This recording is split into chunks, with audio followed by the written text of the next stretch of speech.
All right, I think we're live. Welcome everyone to another Matt Maran Motoring live stream here on the Matt Maran Motoring YouTube channel. Hope you're all having a great weekend here. Thanks so much for tuning in, and apologies for being a couple minutes late here. But I see we already have Brian, a Triton Car Guy, the Good Stick, Michelle, Still a Buster, and Chadwick all joining in here. So thanks so much for joining in, everyone. Like all the other usual live streams are going to go for about 2 hours or so. I'll give priority answering to anyone who does a super chat or a super thanks, as well as anyone who's a member there with the green usernames. They always get priority answering. And if you would also like priority answering, there's always a link in the description to get that priority answering as well.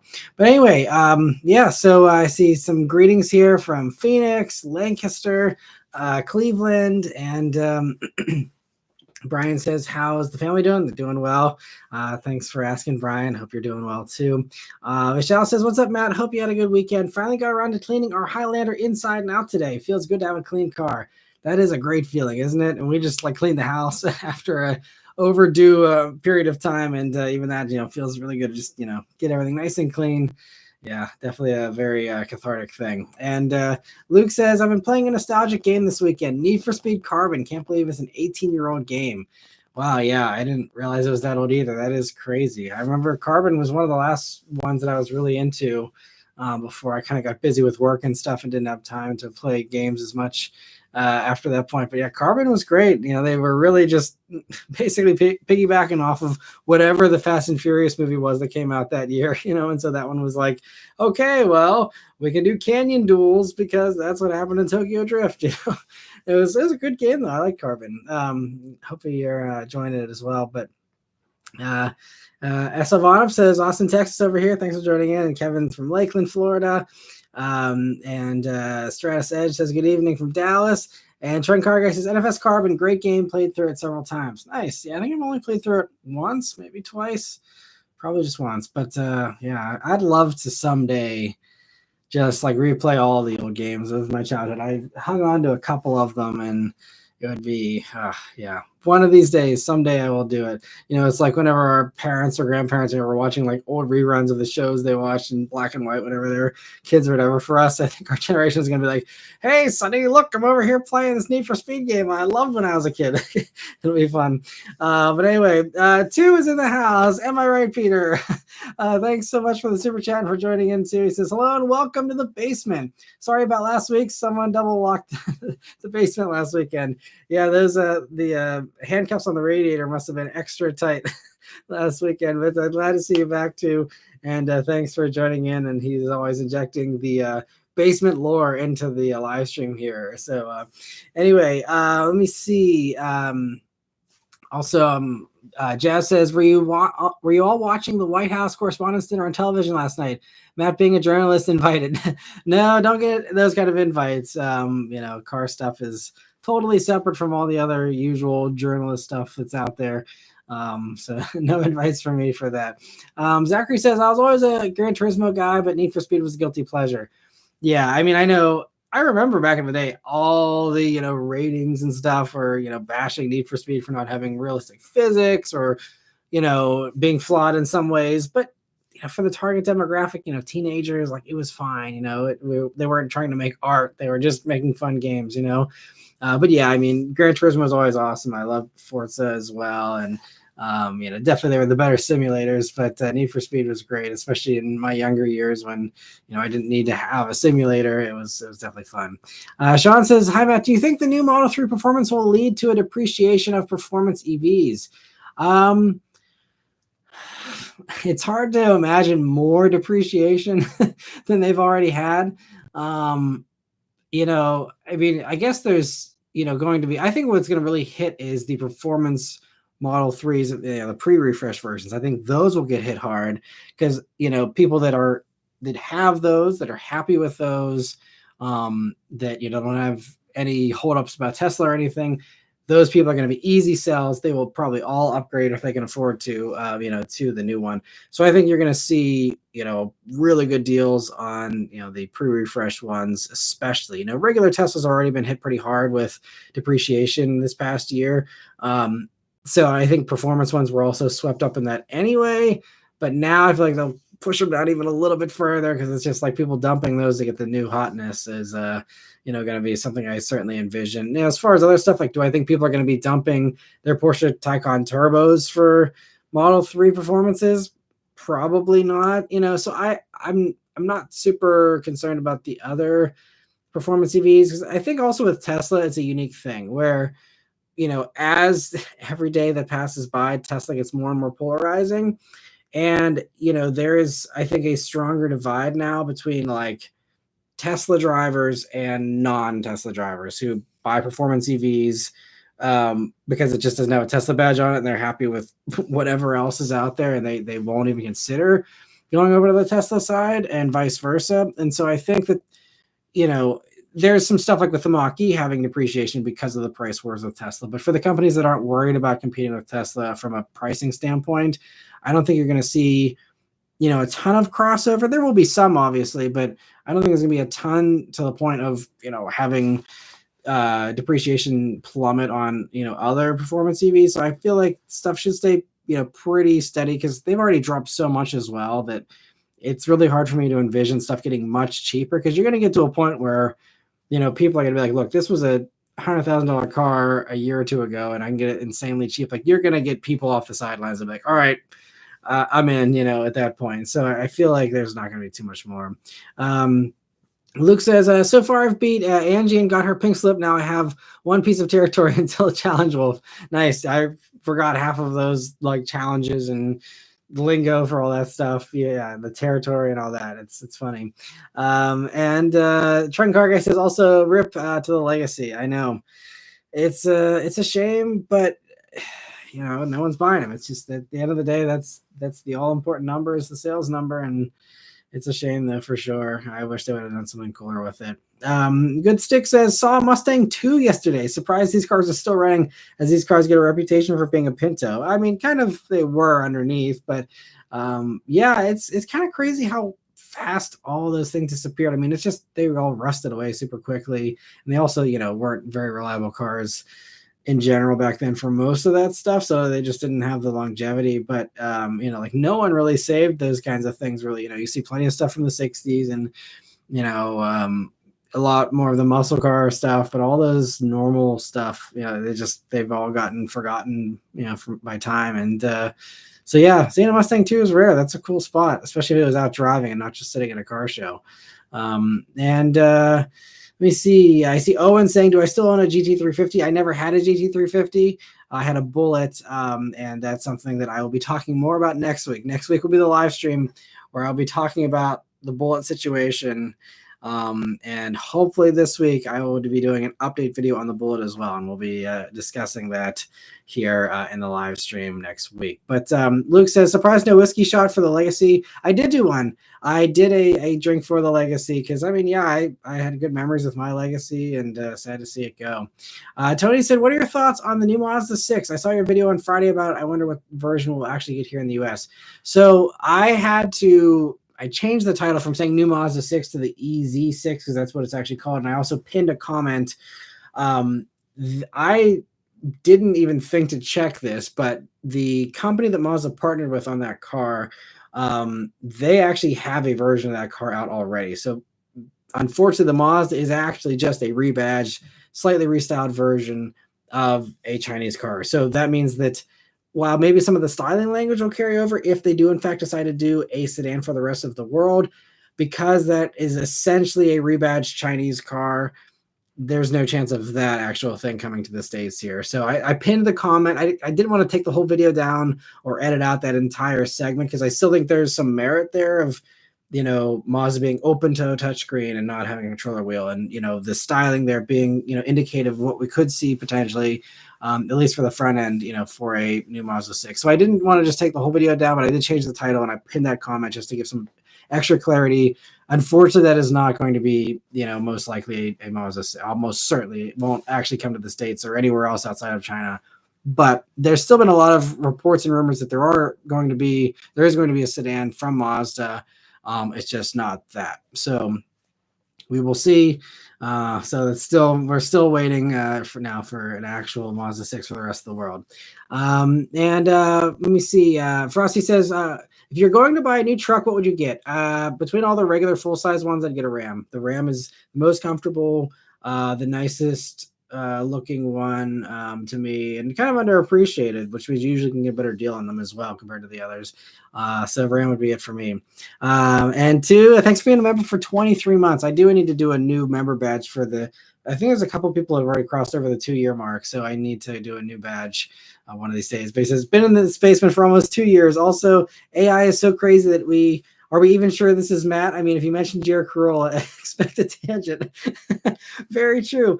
And I guess you could very easily just have AI copy my notes on the tangents and and have a digital representation of me. But no, so this is in fact the real Matt. But yeah, we will see AI in a few years. It might be hard to tell some of this stuff. Crazy stuff. It'll be interesting to see how that changes the YouTube landscape, because a lot of people are saying this. Unless you have a really unique thing that you do that's not easily copyable, like it could be something that is eventually going to be a problem.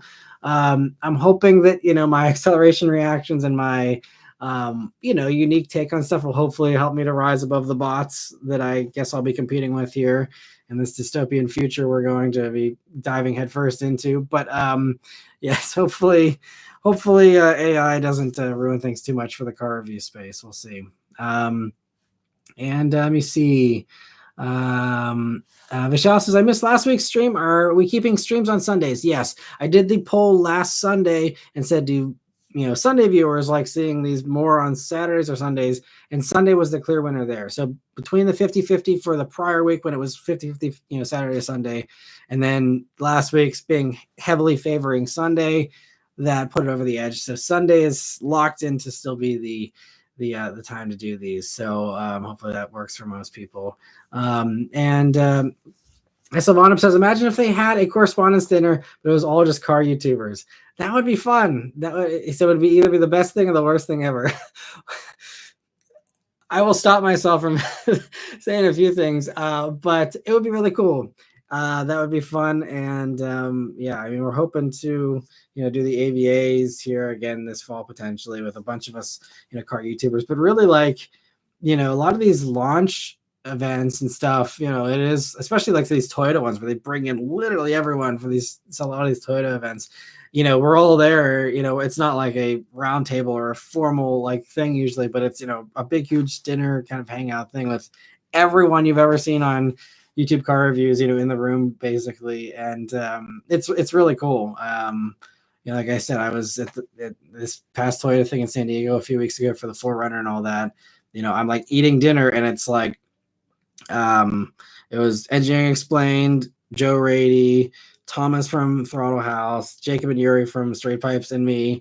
And then the next table over was, a bunch of other YouTubers. It was just everybody. It was just crazy, kind of thing there. But Stratus Edge says, sad that the Subaru Legacy is going away. I remember your Spec B and missed my 09 Special Edition. That's cool. You had one too. Yeah, I missed the Spec B. I hope that car is doing okay. I've lost connection with that car as far as its whereabouts and all that. So hopefully it's doing well. And Zachary says, I saw a Mach-E charging at a Tesla station this week. It felt wrong somehow. Yeah, I'm glad to see that they got their charging adapter, because I was a day late. Ford announced hey, we're giving out these free charging adapters. I just was super busy that day. For whatever reason, I wasn't able to log on and fill out the order form to get one. So I did it the second day, and everyone had already slammed the servers with orders and stuff, that mine is expected to ship in August for that. I'm not doing any road trips in the Mach-E, anytime soon. So not a big deal. And even if I do, I mean, again, the charging network to me has been totally fine even without the Tesla support. So not a big deal, but that's how many people have been wanting those little adapters. But hopefully it just improves the situation for all the EVs out there, and hopefully the Tesla owners aren't too salty at all the randos at their hangout spots now. And Esavanov says, it's interesting that we have car depreciation meeting electronics depreciation obsolescence. That is yeah, exactly what's playing out here. I mean, hopefully it won't be quite that bad. We'll have to see, but it just comes down to how they improve battery tech and stuff to maybe make it a little bit more resilient than the average smartphone and things like that.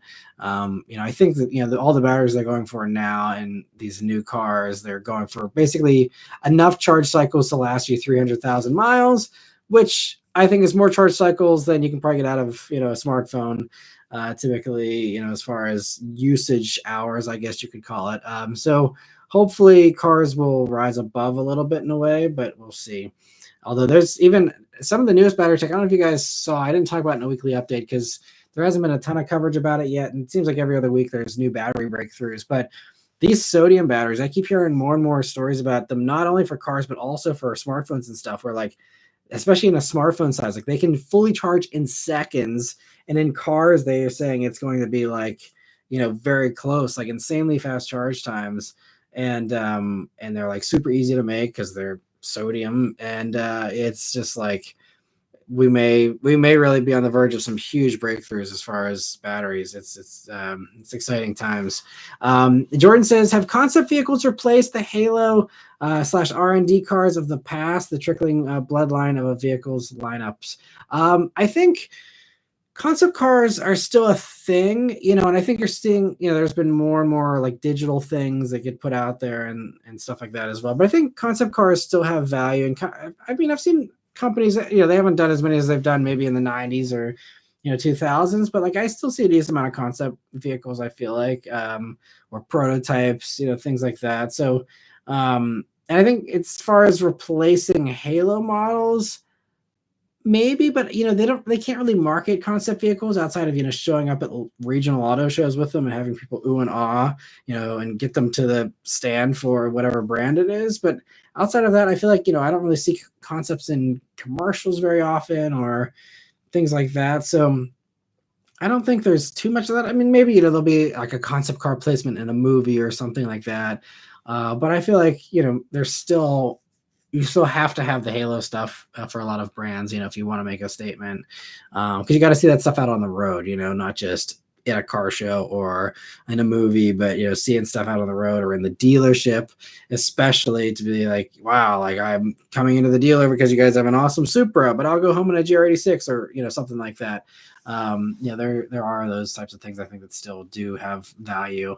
The Good Stick says, my friend's 95 Mercedes C-Class got totaled. We saw the car getting crushed. Oh, that is painful.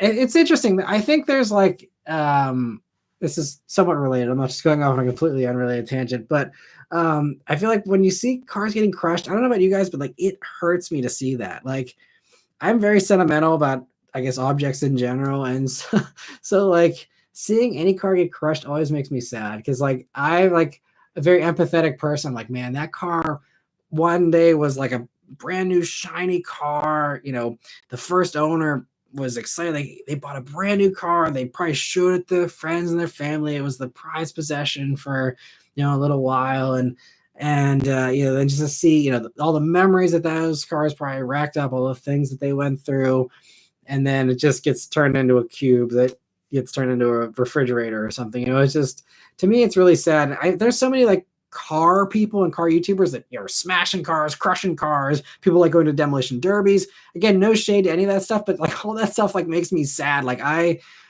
And that's part of why I don't even love project cars personally, because like just hacking a car to pieces and having a piece of someone's shell and stuff like, for me, it's not my cup of tea. And so just seeing cars get mangled and destroyed just always makes me sad. So that's definitely gonna be sad if your friend's car got totaled and they actually liked it, I'm assuming, and then to see it get crushed as well is like, oh, that's salt in the wound. That would be like witnessing like a crime or something. I would just, it would scar me.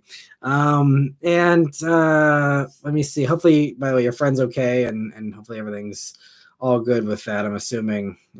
Hopefully everything else is okay outside of the car, but hopefully they can find a new car they love sometime soon here.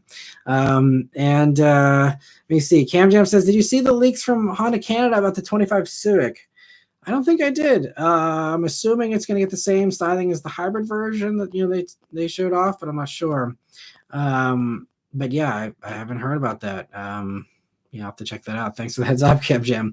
And B. Mitchell says, on the opposite end of depreciation of EVs, I was at a collector car auction this weekend where a Cybertruck sold for 155 on the hammer. That's 173,600 with the 12% buyer's premium. Crazy. Yeah, I mean, I guess, people that are flipping them, if they can, do that, that's good business prospect. Honestly, it's something, I guess, if you have the money to at least get approved for a loan for something that expensive, it makes sense just to flip stuff. I have good credit. I should just start flipping cars at this point and just, some of the stuff, it just seems like it's easy money, really. Like, it's crazy. I'm sure there's a whole cottage industry of people that just like put a early pre-order on every single new thing that comes out, and then they just, flip it immediately and get what they can get. Let me see. Also, thanks, Newt, for moderating. I didn't even see you in here. I appreciate that. And Austin, sorry I missed your super chat till now. I appreciate the super chat. He says, we need an update on the Bullet. Update is coming here. I'll be posting a video hopefully by the end of this week. We will see updating everyone on the Bullet situation, and then we will be back here on next Sunday to discuss the follow-up of that whole situation. But hasn't been 100% officially all the way settled yet, but should definitely be all settled and everything finalized by next week. And so stay tuned. It's gonna be a big week. And I got some other good stuff coming this week as well. As far as car reviews, I'll be posting a Beers ETS review, but stay tuned for a big video this week. I don't want to spoil it, so I won't say more. But like I said, we will talk about it a lot next week's live stream. Let me see. Getting back to the member questions here. So, let's see where I left off. I see Luke's talking about muscle cars and stuff. Good Stick says, what made you get a Mach-E over a Tesla Model Y? In my area, Mach-Es were $6,000 more for a similar spec to a Model Y. Pricing was, very variable. We got our Mach-E in the summer of 2022.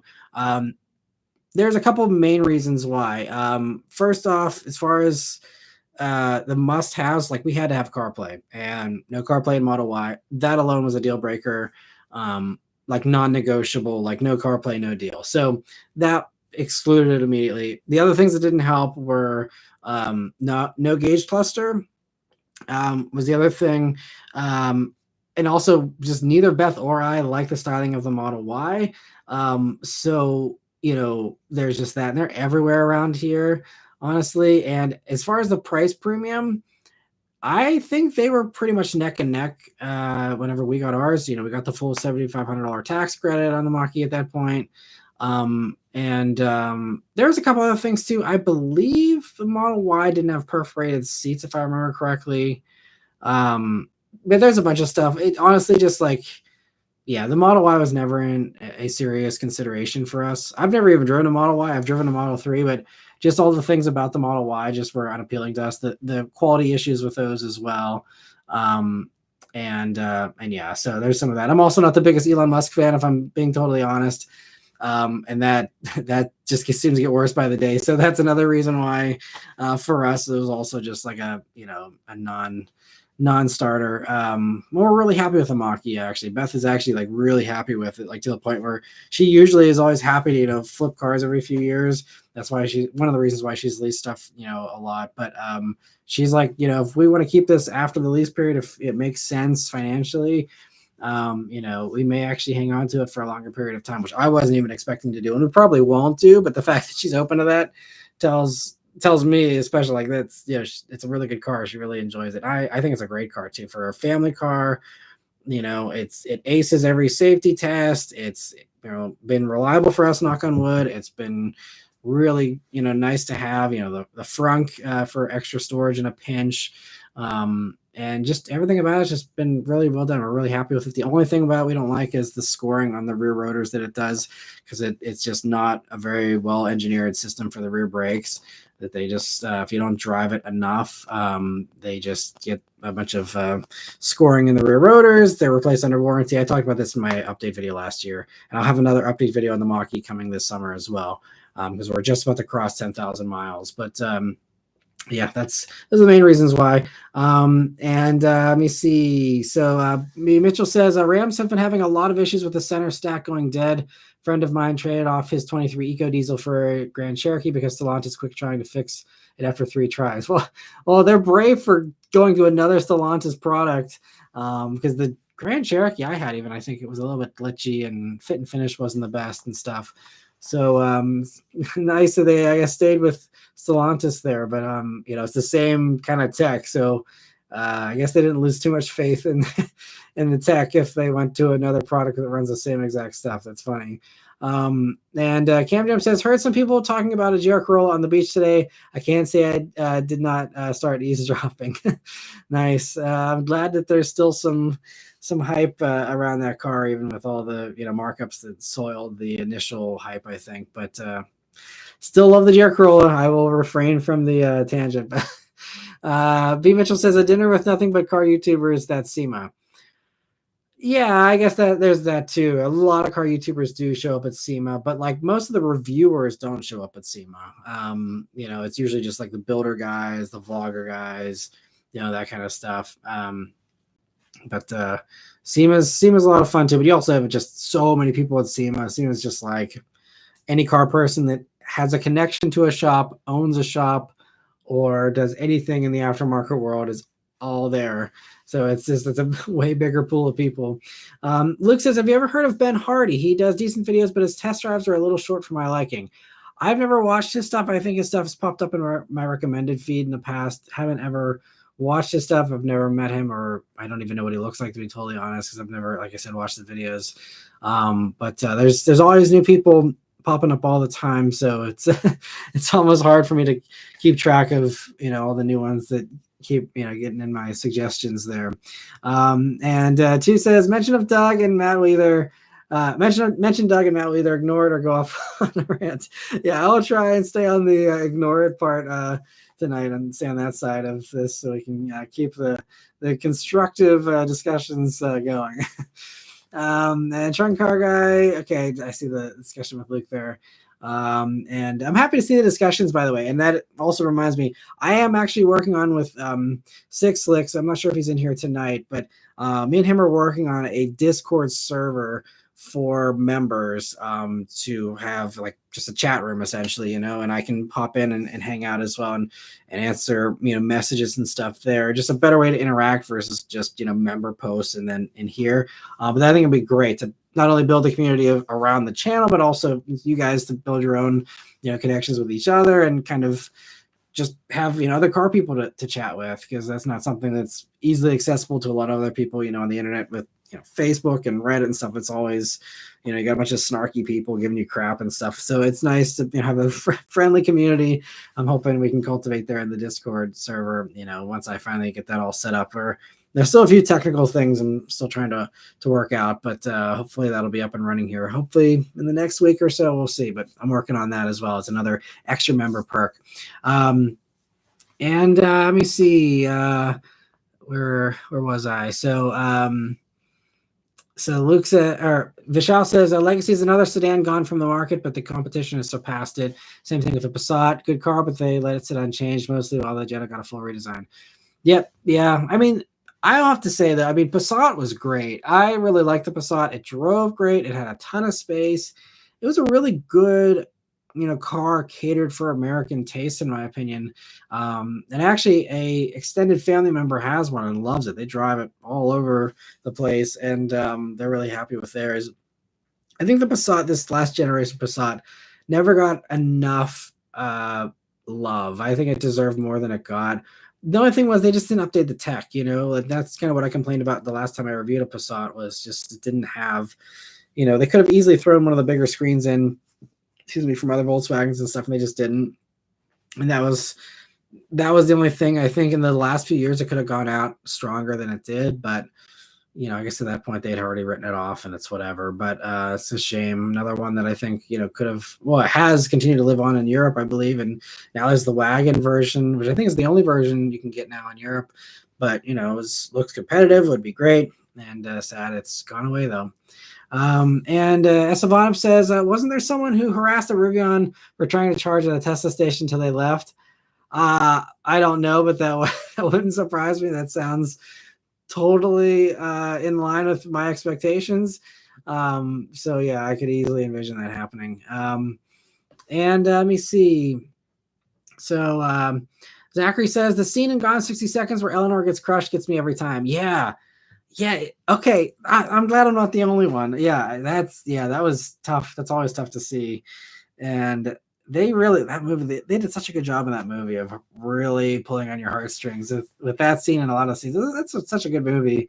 It's another one that I think kind of, I think it got a lot of love, when it first came out and, the years following, but I just feel like, the cult love that you see from everyone for Fast and Furious and stuff. And there's not as much hype for Gone in 60 Seconds, even though I think it's such a good movie. That inspires me to I need to go back and rewatch that sometime here, because I'm not sure if Beth has actually seen that, or I don't think we've watched it together at least. I don't know. I'll have to bring that up to her later and see if she's seen it. I can maybe make that a movie to watch here soon. Thanks for bringing up Gone 60 Seconds, Zachary. And B. Mitchell says, brace yourself, Matt. Last weekend, a friend of mine had a fire at his place and took out 200 of his 400 cars. At least my 64 Ford Country Squire wagon got spared. Oh, man. That is brutal. 400. Where do I begin with this comment? 400 cars that they have, and then to have 200 of them lost as well. I mean, at least they got 200 left, but geez, that is, wow. I've never heard of someone having a car collection that big ever. That's impressive, but that has got to be devastating. That is insane. I don't know. Was there like some kind of, I know there was a lot of storms and stuff. Was that a storm thing, or did one car light up like a whole thing, or what? That's crazy. That is, man, I can't imagine the amount of loss they would feel over that. And wish them all the best with going forward with that. That has got to be a nightmare. And sorry to hear that. But Luke says cars are humans, tires are shoes, rims are shocks, oil is blood, gas is food, lights are eyes, exhaust is farts. yeah, pretty much. I know the face, with the cars, and I agree. To me, it is just, it's like another family member, and it's like a pet, that's how I always have viewed the Bullet as like a loyal dog that's always by my side, kind of, it's, and I know it's not everybody, for a lot of people, it's an appliance. It's just even, other, automotive YouTubers and stuff, some it's just a car. Like they just, have no sentimental attachment. I struggle to wrap my head around how, especially if you enjoy cars, how you don't get connected. But there's a lot of people that don't. They flip cars every other year, and it's just like, oh, I tried this and that, and it's all kind of loose and chill. And I mean, that's fine. Again, everyone's got different things, but for me, it's hard to relate to that. And Cam Jam says the YouTube channel Nas has a vid about the Civic leaks. Okay, I'll have to check it out. Thanks for that, Cam. And Good Stick says, I find it funny that Cybertrucks are rusting, especially when Elon Musk said he knew more about engineering than anyone currently alive. I mean, so I know there's the surface rust stuff. I haven't heard if there's any other rust beyond that, but again, I mean, you see how the accelerator pedal gets stuck and all that. And then the fix for the accelerator pedal was a screw, just put into the bottom of the pedal. It's like, man, you couldn't make this stuff up even 10 years ago. It's just wild. And Estevan says, I'll be honest, I think they're definitely interesting in real life, but I wish someone else made them and made them well and reliably.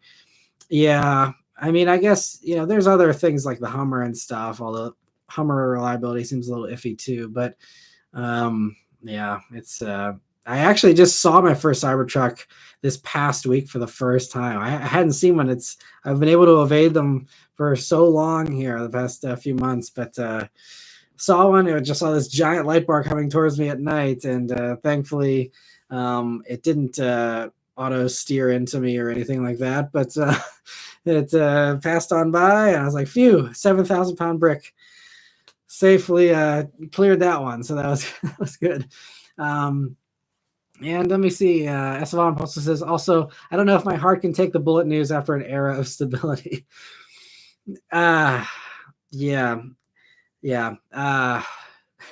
I will discuss more next week. I definitely want to get into it, but brace yourself, I guess. Which I guess kind of gives it away, but yeah, it'll be a video.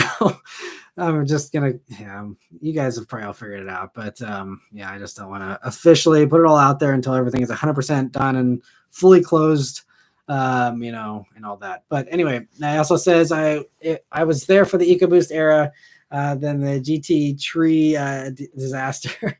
Yeah, it's funny. Yeah, the GT getting crushed twice, basically. Yeah, all kinds of crazy stuff. So the stability was nice. The Bullet has treated me well. Thankfully, broke the bad luck stuff. Although I guess the prior GT also was good for the year or so before the Bullet arrived. But the Bullet's been a good car. It's been a really, really great car.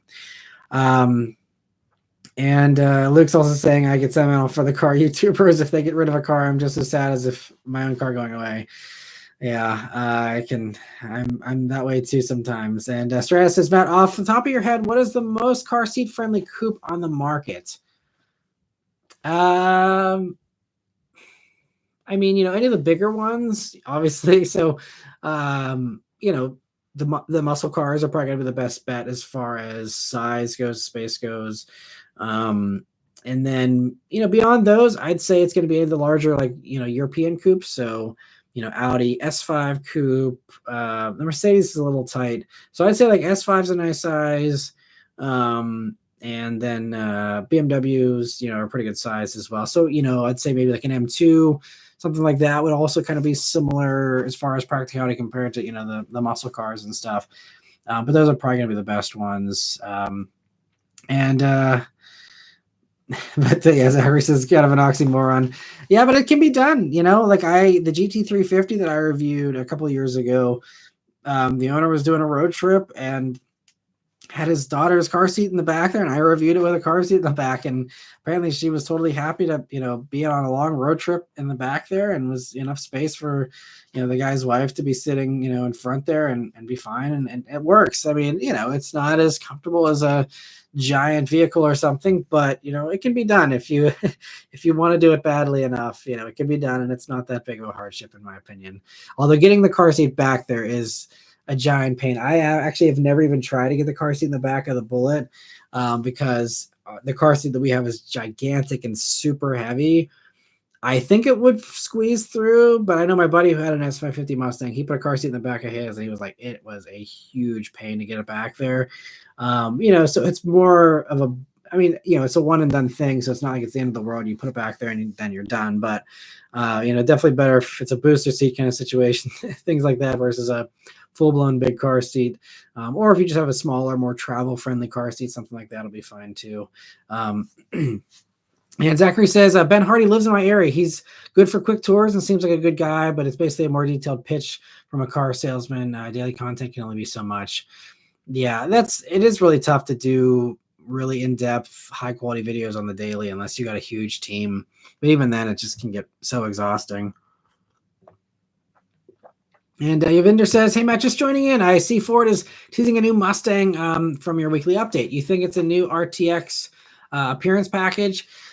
Yeah, I mean, since the image was titled RTR Fun, it makes me think it is going to be another RTR thing. But, you know, there's been a bunch of stuff. Even one of the commenters in the weekly update said apparently they you know, supposedly have a connection that's saying that it's going to be a GT350 type thing, but with a hybrid boost, kind of like E-Ray. So, but I think my only question, my follow-up question was, will it have the flat plane crank? And I think they said no. So probably maybe what you will see with that is some type of GT Mustang with an electric front axle to give you all-wheel drive finally, and that E-Ray kind of situation, and have just a hybrid or mild hybrid kind of thing potentially. I believe we did also see, was it maybe 2 years ago now at this point, there was a Mustang running around with like weird brakes and like hubs and stuff that was making it suggest there could be some all-wheel drive going on there in a Mustang. And I mean, there was also like, this was probably 2017, 2018. Ford officially formally teased like a hybrid Mustang is coming. And then whenever there's follow-up questions in the years since, they're like, oh yeah, that got canceled.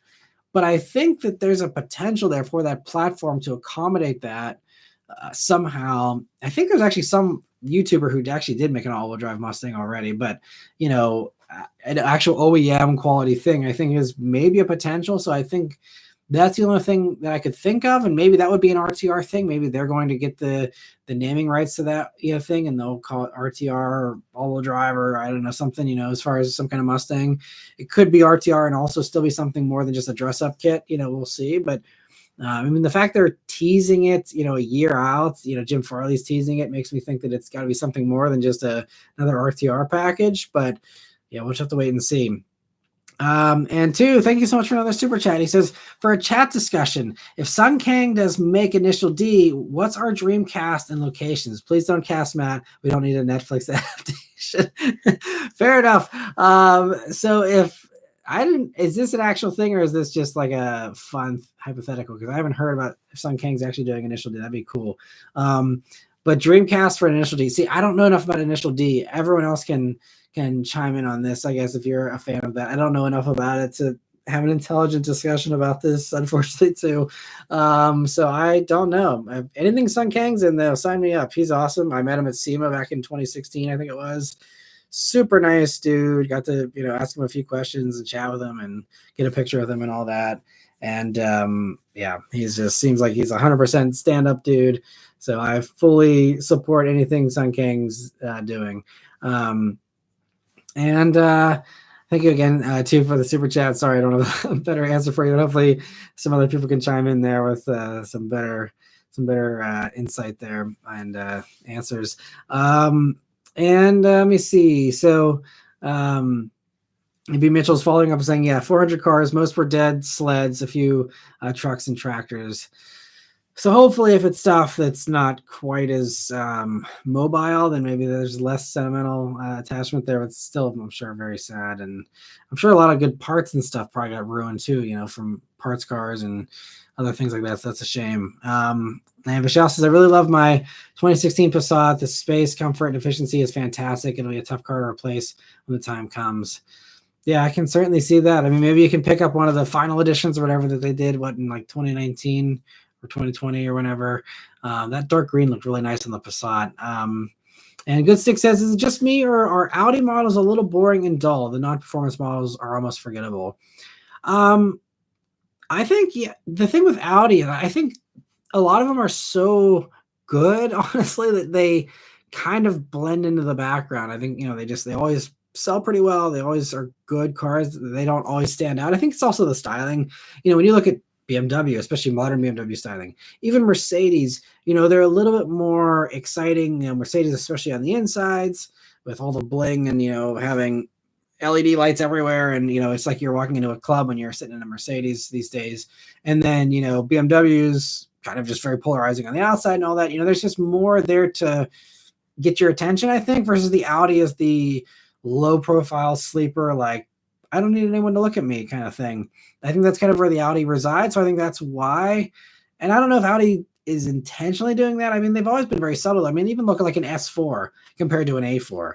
You get badges, chrome mirror caps, and quad exhaust and wheels. That's it. Like, if they, it's a performance model. If they wanted to jazz it up, they could do a whole lot more, and they don't. So that makes me think that they deliberately want them to be low profile kind of, performance vehicles. And so I think that's by design. And for a certain personality type, I think that is, great. And I mean, personally, if I were to go buy from one of the three luxury brands right now, like, I would rather have an Audi, I think, over any any comparable Mercedes or BMW for the most part. Obviously, there's some stuff that's not quite comparable, like, Audi doesn't have any rear-wheel drive manual coupes like BMW does. So like M2 excluded, I would say, I'd probably rather have an Audi over any other stuff because I do like that low profile thing personally. And so I can kind of relate to like that angle. The performance stuff, I think, is obviously a lot more memorable and stuff. But yeah, I mean, all the regular Audis are great. Q5 is solid and really smooth, really comfortable. They have some really good stuff, I think. But I can certainly appreciate that observation and makes sense for sure. And Cam Jam says the only car collection bigger than that is Matt's NFS account. Yeah, I had a good amount of cars. Need for Speed, I didn't have that many, but I mean, Gran Turismo and all those. I mean, building up those huge collections, Forza Horizon and stuff. Got a bunch of cars on there from the brief period I actually had to play that a few years ago. And Brian says, yeah, cars are part of the family. I agree with that as well. It's always nice when people kind of treat their cars like that and treat them well. Luke says, come on, people, keep watching every upload. I give this man money. Support on the channel is always appreciated for sure. But it's on me to make the videos compelling and something that people want to watch. And that's something I haven't been doing, even though I've been trying my hardest. It's just something that obviously hasn't converted to views, which is okay. It's just the way it goes. Trent Car Guy says my family is mostly the same. My dad still has his Blazer that he had since before he had a family, and he's in the process of rebuilding it now. That's awesome. That's cool that he's taking the time to bring it back to life. That's great. Luke says it's weird to see in Need for Speed Carbon they have a Dodge Challenger concept, and now it's discontinued. And Trent Car Guy says, yeah, rip Challenger. Yeah, and it's funny. I was looking through my Facebook memories today, and it popped up with the 2007 Pittsburgh Auto Show, and the pictures I uploaded as a 7 or 16-year-old at that point, seeing all these cars. And one of them was the Challenger concept, which had originally they had those little dot lights around the rings. Was the original concept that I kind of converted over to the production, but not as boldly as the concept there. But it's like, man, I remember those days of seeing the concept, whoa, they're bringing the Challenger back. And then here we are, at the end of the run. And it's like, man, it's just crazy. Time flies. Trent Car Guy says if they do make an initial D move, they need to go to the actual Mount Haruna. All right, so I see the discussion there about it. Good to see people chiming in. I appreciate that. And I thank you for another super chat. He says, whitewash initial DMAT as Takumi and Doug as Banta, Ben Lin as Kiski. I don't know any of that stuff, but yes, I would not partake in any whitewashing. There's been plenty of that's been done. I would definitely reject anything that is not a role that I should be cast in. I'm all about keeping that stuff the way it should be kept, I guess is the way to put that. I don't know. And thank you again too for the super chat. Let me see. Trent Car Guy is working his way through the initial D right now. It's something I'd love to watch someday for sure. I definitely need to check it out. I know I love playing the little arcade game. There's the old drifting arcade game Initial D back in the day. I remember playing that. That's the only thing I've ever really done Initial D related, and that was a fun game. Let me see. Strata says, back to the Bullet. How are the Continentals holding up? They're holding up great. I'm just so happy I had them over this past winter to drive the car more and not be worried about, freezing temperatures and things like that. They are great tires. There's certainly less grip than the Pilot Sport 4s. Because it's an all season, compared to the, summer tires. So there's some sacrifice there, but, as a daily driver, it's totally fine for my use. The Continentals are, plenty. I don't do hardly any aggressive driving in the Bullet, and so for my use case, they're perfect, and I'm so happy with them. Highly recommend them for sure. Let me see. Vishal says, I also saw a Cybertruck for the first time this past week. It's interesting to say the least. I agree. Cam Jim says, currently at, I think, 710 cars in my Forza collection, but I keep getting stupid Taycan Turbo S's from Prize Wheels. Nice. Man, yeah, I don't remember my counts. It's been years since I even loaded that game up. But I really want to get into it. Is there already a new one, or is there a new one coming this year? This is how out of the loop I am. But I'd love to get back into it. I really have been wanting to get back into Gran Turismo again as well. Someday, we'll see. And Saturday, I said the Charger concept was pretty cool, slimmed down version. Yeah, and that was still in like the prime era too of like all the Mopar concept cars that were like so cool. I mean, like the ME4 or ME12C, is that what it's called? ME412C. I mean, just so many amazing things, and not just like, fiberglass bodies on, shells that didn't have any powertrain. Like the ME412C had like a real V12 in it. It's like just so many cool things. Yeah, man. So they were Mopar stuff. I mean, they're also doing really cool stuff these days, but I mean, like all the concepts and just all the cool stuff that they tried. The Prowler. I mean, just so many off the wall things, just such good stuff. I'm glad. Feel very fortunate that myself and all of us were able to live through those times. It was good stuff. Zachary says, do you follow any Pittsburgh pro sports? I do not. Again, I'd love to have the time to follow that stuff more. I love baseball, and I'll catch a Pirates game. I think we haven't gone to a Pirates game in a couple of years, if I remember correctly. It's been a while, but hoping to go to a Pirates game here this spring. A couple of Pirates games, hopefully, actually, because I love baseball. I just don't have time for it. But in the Pirates, there's not really much to follow anyway. So the last time I was really excited about the Pirates was those years when they were in the playoffs. Was it 2012, 2013, 2014 maybe? I don't know. That whole era was really exciting, and then once that all fell apart and then they quit spending money again on the team and all that, then I just I don't want to be a fair weather fan, but anyone who's from Pittsburgh especially can understand the Pirates, just their owner just is bleeding that whole team just dry and just sucking up all the profits and just running it on fumes, and it's really a shame. So it's really tough to be a Pirates fan, I think, honestly. But if they were good, I would probably follow it more closely. But it's tough too. I'd love to sit down and watch a Pirates game every evening, but I just don't have the time, unfortunately. And Luke says, 06 to 09 Monte Carlo with a 5.3 V8, a hidden gem of an era, big American coupe. Yeah, I mean, I did the Impala SS last year, which is kind of similar bones and all that. They're fun cars. I mean, it's, torque steer. It doesn't feel that fast, but yeah, it's a big V8. It's, comfortable. And for a lot of people, that's good enough. And it's a cool package, and I'm glad they offer that. Let me see.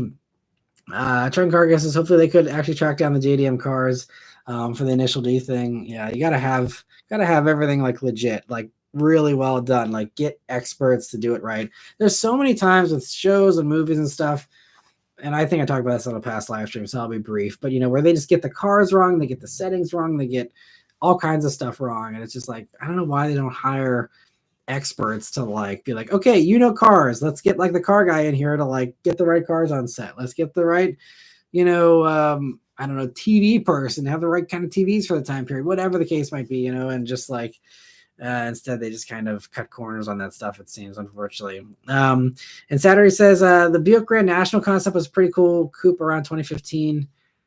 I must have forgotten that one. I don't remember.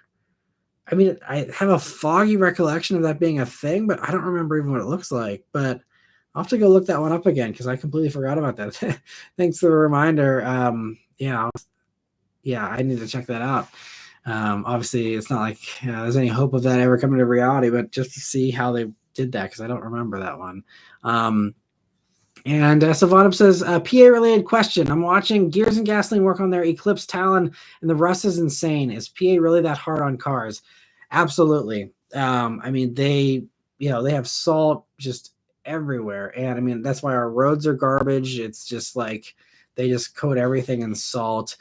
And then it's also high humidity here. So like it's not only is like there's salt, but it's like salt plus like the dampness and all that stuff just sits there. And it's also kind of, an extended period, because the weird thing is like, they might lay the first salt down on like Halloween night. We had like a light snow this past year. So I mean, obviously there's rain and stuff, and there's an off and on. So it just comes down to, how often you drive and all that. But like, you could conceivably have salt on the roads from Halloween till, I mean, there's been sometimes we've had snow in early May. So, I mean, usually like now the roads aren't going to be salt on them. They haven't had salt on them for a while here, but there's some times where, yes, like you have, a large chunk of the year where the roads are just, got crap on them and stuff. So, yeah, it's not a good place to keep a car, nice and rust free for sure. It's tough. So yeah, totally. If you, anything you're buying, especially collector stuff, if you're getting it from PA and it actually lived its life in PA as a daily driver, count on the undercarriage probably needing some work for sure. At least as far as old stuff goes. The Good Stick says you should review the 90s Taurus. I'd love to see a reaction to the exterior and interior. Such a weird car. As a kid, I thought it was an FD RX-7 because of the taillights. Yeah, and the show versions are great. I actually, one of my good friends, his little brother had the first gen Taurus show with the manual and the Yamaha engine, and ended up getting totaled, I think. But it was like such a cool car. They are insanely rare. I couldn't even tell you the last time I saw a 90s Taurus on the road. It's got to been years, and yeah, but and as far as like seeing, it's hard to get cars to review like that too. I have to wait for an owner to offer one, because that kind of stuff isn't even in like the used car, market really anymore. So it's really, you're holding out for some oddball collector that has collected a 90s Taurus for some reason, and having them be aware of the channel, be open to letting me drive their car. And, you can see why it's really narrowed down to probably like one soul on planet Earth that fits that description that I could actually review that. But I'd love to, for sure. If the opportunity came up, that would be cool. For I think it'd be a really fun thing to try out. It's always one of the fun things. I love the movie The Santa Claus, and seeing the first one, he's driving his Taurus show through the snow in Michigan there or whatever. It's always cool to see. B. Mitchell says that Cybertruck Foundation series at that auction did not impress me with the build quality. Makes the Yugo look well crafted. I could totally see that as being the case. Yeah, but people buy them. There's hype, and they can get away with more stuff than anybody else, at least for now. We will see. It seems like the walls are closing in on Tesla little by little, I think, with some of this behind the scenes financial stuff going on, and just the investor stuff and everything. We will see. I don't know. I don't think Tesla has a rock solid future, to be totally honest.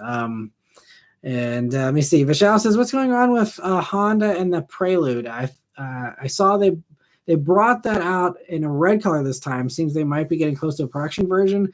Yeah, I saw the red one. I'm not sure what the deal is. And I think I saw an Instagram post about it. I can't remember who posted it or what the exact wording was, but it seemed like it was like, going to be some type of new hybrid, setup. And and I saw it was in red, but it already looked like last fall, like it was production ready to me. So, I mean, but I haven't heard any new speculation or anything since. So, but I'm hoping, we see something soon. I just don't know. It's usually, the rumor mills will be churning out stuff on that kind of stuff all the time, but I haven't heard anything about it. So the second I have a new update on the Prelude, I'll definitely put it in a weekly update if I'm still doing it at that point. But I'll definitely keep everyone posted on the Prelude because I'm excited for it as well. And let me see. Stratus Edge says they just need to hire Craig Lieberman for I guess if the initial D thing maybe, or because he was great Fast and Furious. I think he did a good job of keeping the credibility there for at least the cars and having the right cars in. I agree. I wonder if he still does that kind of consulting stuff, or if he's just doing something else. I don't know. Craig Lieberman, by the way, he's the coordinator for the Fast and Furious cars, for anyone who's unaware. He did a really good book too. I have it. I don't know where I put it. I don't remember what it's called, but He did a really good book on. You just Google his name and you can see it. It's really interesting, like behind the scenes on Fast and Furious and how that all came to be. And Luke says, my buddy's dad loves the older Chevy Trailblazer, GMC Envoys, and Buick Rainier platform. Nice, yeah. Those are. I think they definitely have a cult following. I'd love to do the Trailblazer SS. I see those every once in a while, but haven't ever driven one of those. Truck and Car Guy says, I've been seeing an old 80s Grand National running around my area now that it's getting kind of warm here. That's always fun to see. That's awesome. And B. Mitchell's saying the old Bravada as well is another one from that platform. Yeah. And let me see. Herb Derper says, was trying to buy a Mustang, debating whether I should buy an S550 or S650. Any thoughts? That's going to come down to your budget, honestly. I mean, I think the price difference is so enormous. And I talked about this in my S650 review even.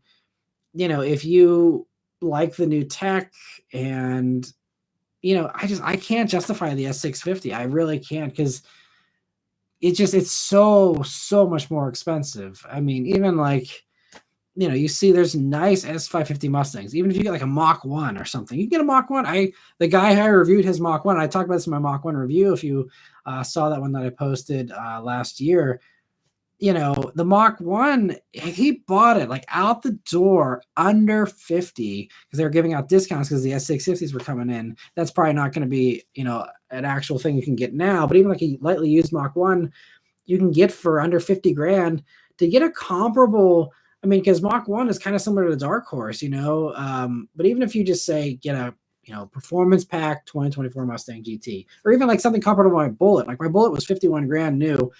A comparable thing that just has the same stuff as my Bullet, over 60 grand, like 10 grand more basically. It's not a 10 grand better car, not even close. You know, it's faster steering. You have the new interior. It's not, there's no way. Even 5 grand of a premium I'd have a hard time justifying, but 10, like absolutely not. So like, they're just too expensive. You know, if S550s somehow balloon in value and, you know, all S550s are 50 grand or something, then okay, maybe there's a tougher, you know, debate there. Or if you can get a killer deal on an S650, if someone's knocking, you know, 5 grand plus off of it, okay, maybe. But to me, you know, again, if you want to have the newest, coolest looking thing and you got the disposable cash to, you know, go an extra 10 grand and that's worth an extra 10 grand to you, by all means. I mean, people are buying them. I'm starting to see them popping up here in the area. But yeah, to me, S550 all day because it's still the same car underneath it. You know, if it was truly a new generation, I'd you know, be able to maybe wrap my head around the price jump a little bit more, but it's not. So yeah, I'd say S550 all day. That's a pretty clear distinction to me. And let me see. Vishal says, my neighbor across the street used to have a Saturn Astra. I didn't even know that car existed till we moved in. Haven't seen another one since they got rid of it in October. Yeah, there were a decent amount of those around whenever they were new, or in my area at least. And you could get those with a manual, and it was just an Opel. You know, they just imported over. It's so cool to see like a legit, like little European car over here, even though it was short-lived, of course. Yeah, and Luke says, if I won the lottery, I'd buy a Fisker Ocean, turn around and take it to CarMax, video the manager's reaction when I say I'm selling it. Yeah, that would be fun. I mean, it'd be hilarious to, I'm sure someone's probably going to do that. Because, I mean, think it was Edmunds that bought one, and they're like, don't ever buy one of these. Like, don't do our mistake. But I mean, they should do a video of like, let's see how, you know, much money we can get for this thing. And it'll be like, yeah, they'll give you like $10,000 and, you know, not much more than that, I think, because it's just going to be it's going to be actually worthless. You're not going to have any parts to ever, you know, replace, because the whole company is going to probably go under soon. There's not going to be any support, and it's, you know, software stuff's going to be non-supported. It's going to be an actual paperweight, you know, in a few years, I think. And let me see. Steven says, have you reviewed a Honda Accord 2.0 T manual and or auto? If so, thoughts? I did the auto it was just the touring that I did. I believe it was in 2018. I did a 2019, if I remember correctly. I never have driven the manual 2.0 T. I've driven the manual 1.5 T, and that was good. It just had a ton of rev hang. That generation of Hondas just had horrendous rev hang. Apparently, you can fix it with a tune. I think some people, there was one or two members actually who I believe owned one who said that a tune fixes the rev hang on those, but it's still just wheel spin city with those because there's no limited slip diff. That car is like one limited slip diff away from greatness, probably in my opinion. And I mean, even with the automatic, it was definitely like very happy to spin the wheels, but and there's some people that have put in a Type R LSD into the front of them. It's just a little more of an involved job, I think. But that would really probably make it amazing. But yeah, if you're going manual, I'd say you're probably better off getting like a used FK8 Type R or something like that. And then if you want an automatic, then Accord's great, and the 10-speed's solid. And they're really good cars. That generation Accord is still my favorite of all the vehicles in that generation. I like it better than the Camry, the prior gen Camry now. And just that Accord just handled so well, just drove good in all the ways. I still love the Accords, and I'd still happily daily drive one if I just wanted something because they've actually depreciated a good bit. So if I wanted something that was just comfy and just was still a great driving, normal car with lots of space. I mean, Accord is still, that last gen Accord is really towards the top of my list as far as, good, solid, family cars. And two, thank you so much for another super chat. He says, gone in 60 seconds is close to what my girlfriend calls me, done in 3 seconds. Yeah, back to the basement too.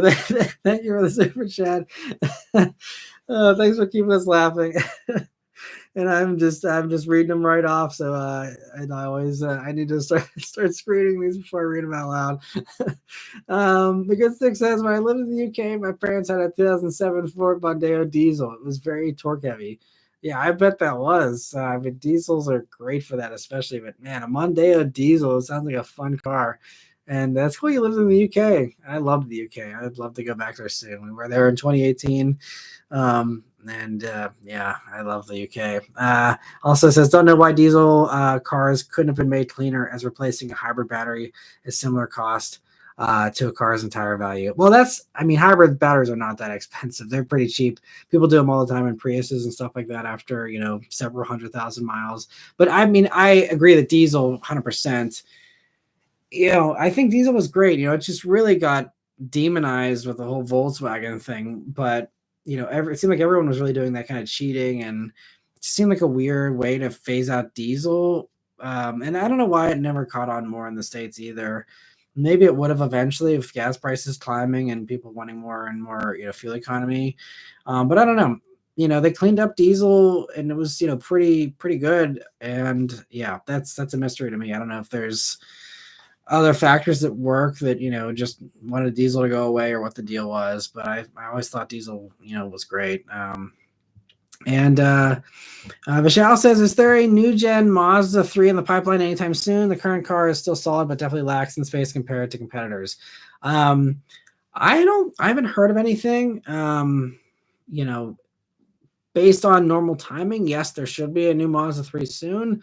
But I think Mazda right now is really focused on the premium upmarket push. And so that's why I think, what you could expect first is, a new Mazda 6. And then, I think there's talks of, they're going to do, I think, like a hybrid or plug-in hybrid version of CX-50, most likely, or some kind of SUV that's using Toyota tech, I believe was in the pipeline according to their financial outlook disclosure thing that I talked about that, I think, last year. And then there's, I think, one other thing. I mean, Miata, we just had the ND3 come out, so I guess that'll tie us over for a few more years. But like, there's probably got to be a new Miata, actual new generation, at some point here pretty soon too. Because you look at what's the oldest. Yes, again, Miata's not, a breadwinner for Mazda, but it's been around since 2015. That's an old car. So it's aged well, but I think if we're talking old Mazdas, that need to be updated first, I think Miata would be next in line, and then from there Mazda 3 and then CX-30 most likely as well. So we'll see. But yeah, I know it does lack in space. I agree, and that is really the deficiency of it. So I hope if they do a new one, they actually make it a bigger size, because that's really the only thing holding me back from recommending Mazda 3s to people. Is it's like, Mazda 3 is great. Just be warned, it's got a smaller backseat and a smaller trunk. If you can live with that, Mazda 3 is great. Probably my favorite of the bunch. but there's always that caveat. I wish there didn't have to be a caveat there, you know. And two, thank you so much for another super chat. I appreciate it. He says, also, Gone in 60 Seconds is now part of the lore. Why is Matt upset with Doug? According to the lore, it's Daddy Doug went out for milk. Yeah. Yeah, and I won't touch the Doug thing again, but yeah, I guess that was a bad way to phrase that. I won't discuss the Doug thing again. But yeah, no, it's all good. Yeah, that is it's yeah. I will just let that one pass on by. But let me see. Fuchs says, I got a chance to meet the owner of a Fisker at an event a few years back, and he wasn't the best character I ever talked to. Not a fan of the brand since. Interesting. The owner of Fisker, not a Fisker, but Fisker himself. Interesting. I mean, yeah, the guy can definitely design cars. He is a designer, and I guess, I don't know enough about him to make a judgment, so I don't want to be judgy. But I feel like he probably should have just stuck to being a designer, because doing the first round of Fiskers, which were a failure, and then now this other round of Fiskers, which are turning out to be a failure. Just like, why try, and why people keep giving him money as well is just like, yeah, it's just one of those things that I always wonder, like, are people just trying to write off money? They need the write-off? Is there some other motivation here for this? It's just like, it's bizarre. But it's cool you got to meet him though, but it's a shame it wasn't a great experience. And Luke says, I wish the Ford Everest was in the US. Yeah, it's strange that never came over. It's such an easy phone-in thing to do. Like, literally, I don't know why all these brands, it's the same thing. Yeah, I won't go on another tangent, but Chevy, Blazer, all you do, you take a Colorado, you put a cab on the back. Done. There you go. I saved you millions of dollars, and everyone will be happy with you, instead of what they did with the Blazer. Same with the Everest. Put the cab on the back, really, or bring the Everest over, just like they brought the Ranger over. Bring the Everest over, certified for US, and send them on their way. They would sell so many of them. It is such easy money. I don't understand. Like, there's some stuff where, like, yeah, sure, I can be an armchair product planner over here. I'm like, oh, why don't they do this and that? But like those types of vehicles where like all the work is done already, all the work, like, it's insanely easy. Like, a 2-year-old could put that together. Like, it's not a hard job to, like, it just, I don't know why they don't do it, because I know it would sell. I know it would, especially here in America. And surely they must have run some kind of analysis, and I guess it told them not to or something. But yeah, Everest is a no-brainer. I would love, if I ever bump into like Jim Farley or any of these CEOs, I just want to ask them, like, why not? Why not do this? Because it's just, it boggles my mind. Zachary said, I'd recommend the Accord Touring 2.0T over the Sport. I found the seats less comfortable in my Sport, and it had a bit more of that classic Honda road noise. Interesting. Yeah, I did the Sport with the 1.5T, but hadn't done the 2.0T with the Sport. I mean, I did drive the Sport, though, that manual one. I drove it all the way from New York City to Pittsburgh, and it was great. At least back then, I didn't have too many complaints personally, but I mean, I didn't live with it like you did, Zachary. So you definitely have a better take there than me. But I mean, it didn't offend me, at least. But I mean, touring, definitely, if you can, especially now with the depreciation on the used ones, if touring isn't that much of an upcharge, for sure. I mean, it's nicer for the inside anyway, and you get more bells and whistles and stuff. And it's gonna be great. So, but thanks for the insight there, Zachary, on your ownership experience. That's always so valuable for other people. I love whenever people chime in on my reviews and stuff and say, I had one, or I have one, here's what I love, here's what I don't love. That is, like, I always like make sure I heart and like boost those comments up as much as I can, because it's like, that's extra insight that I'd never be able to provide. That's so valuable to actual car shoppers. B. Mitchell says, why the diesel didn't catch on in the US, GM. Yeah, maybe they just soured public perception, but I feel like with enough marketing dollars and enough compelling product, you could change perception. I mean, you could also argue that GM could have killed the EV or killed the plug-in hybrid, with Volt, or with, the EV1 or whatever, the blase stuff that GM did with those experimental vehicles back in the day, but here we are, people like EVs, thanks, honestly, I'd say to Tesla, for making them cool.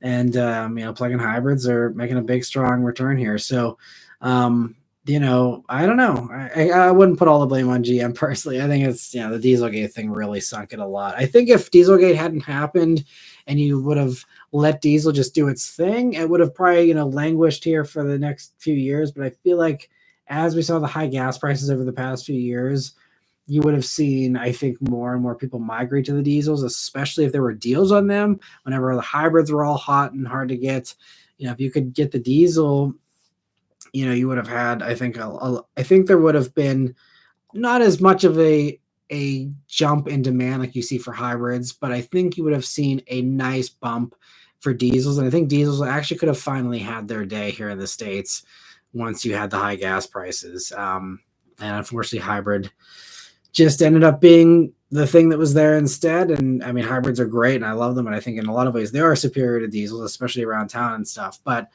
for long highway trips, you can't beat a diesel, and let me see. Mitchell says GM's old 350 based V8 diesel in the early 1980s. Yeah, that is. I remember. Yeah, the reports on those and stuff. I remember reading about how much of a catastrophe that was, and yeah, it's a shame it didn't work out for GM. And Trent Carger, thank you so much for gifting 5 memberships there. I really appreciate it. I'm sure all those new members are enjoying that as well. And I see a few familiar usernames there, so a lot of people getting to rejoin as well. So thank you, Trent Carger, for your generosity.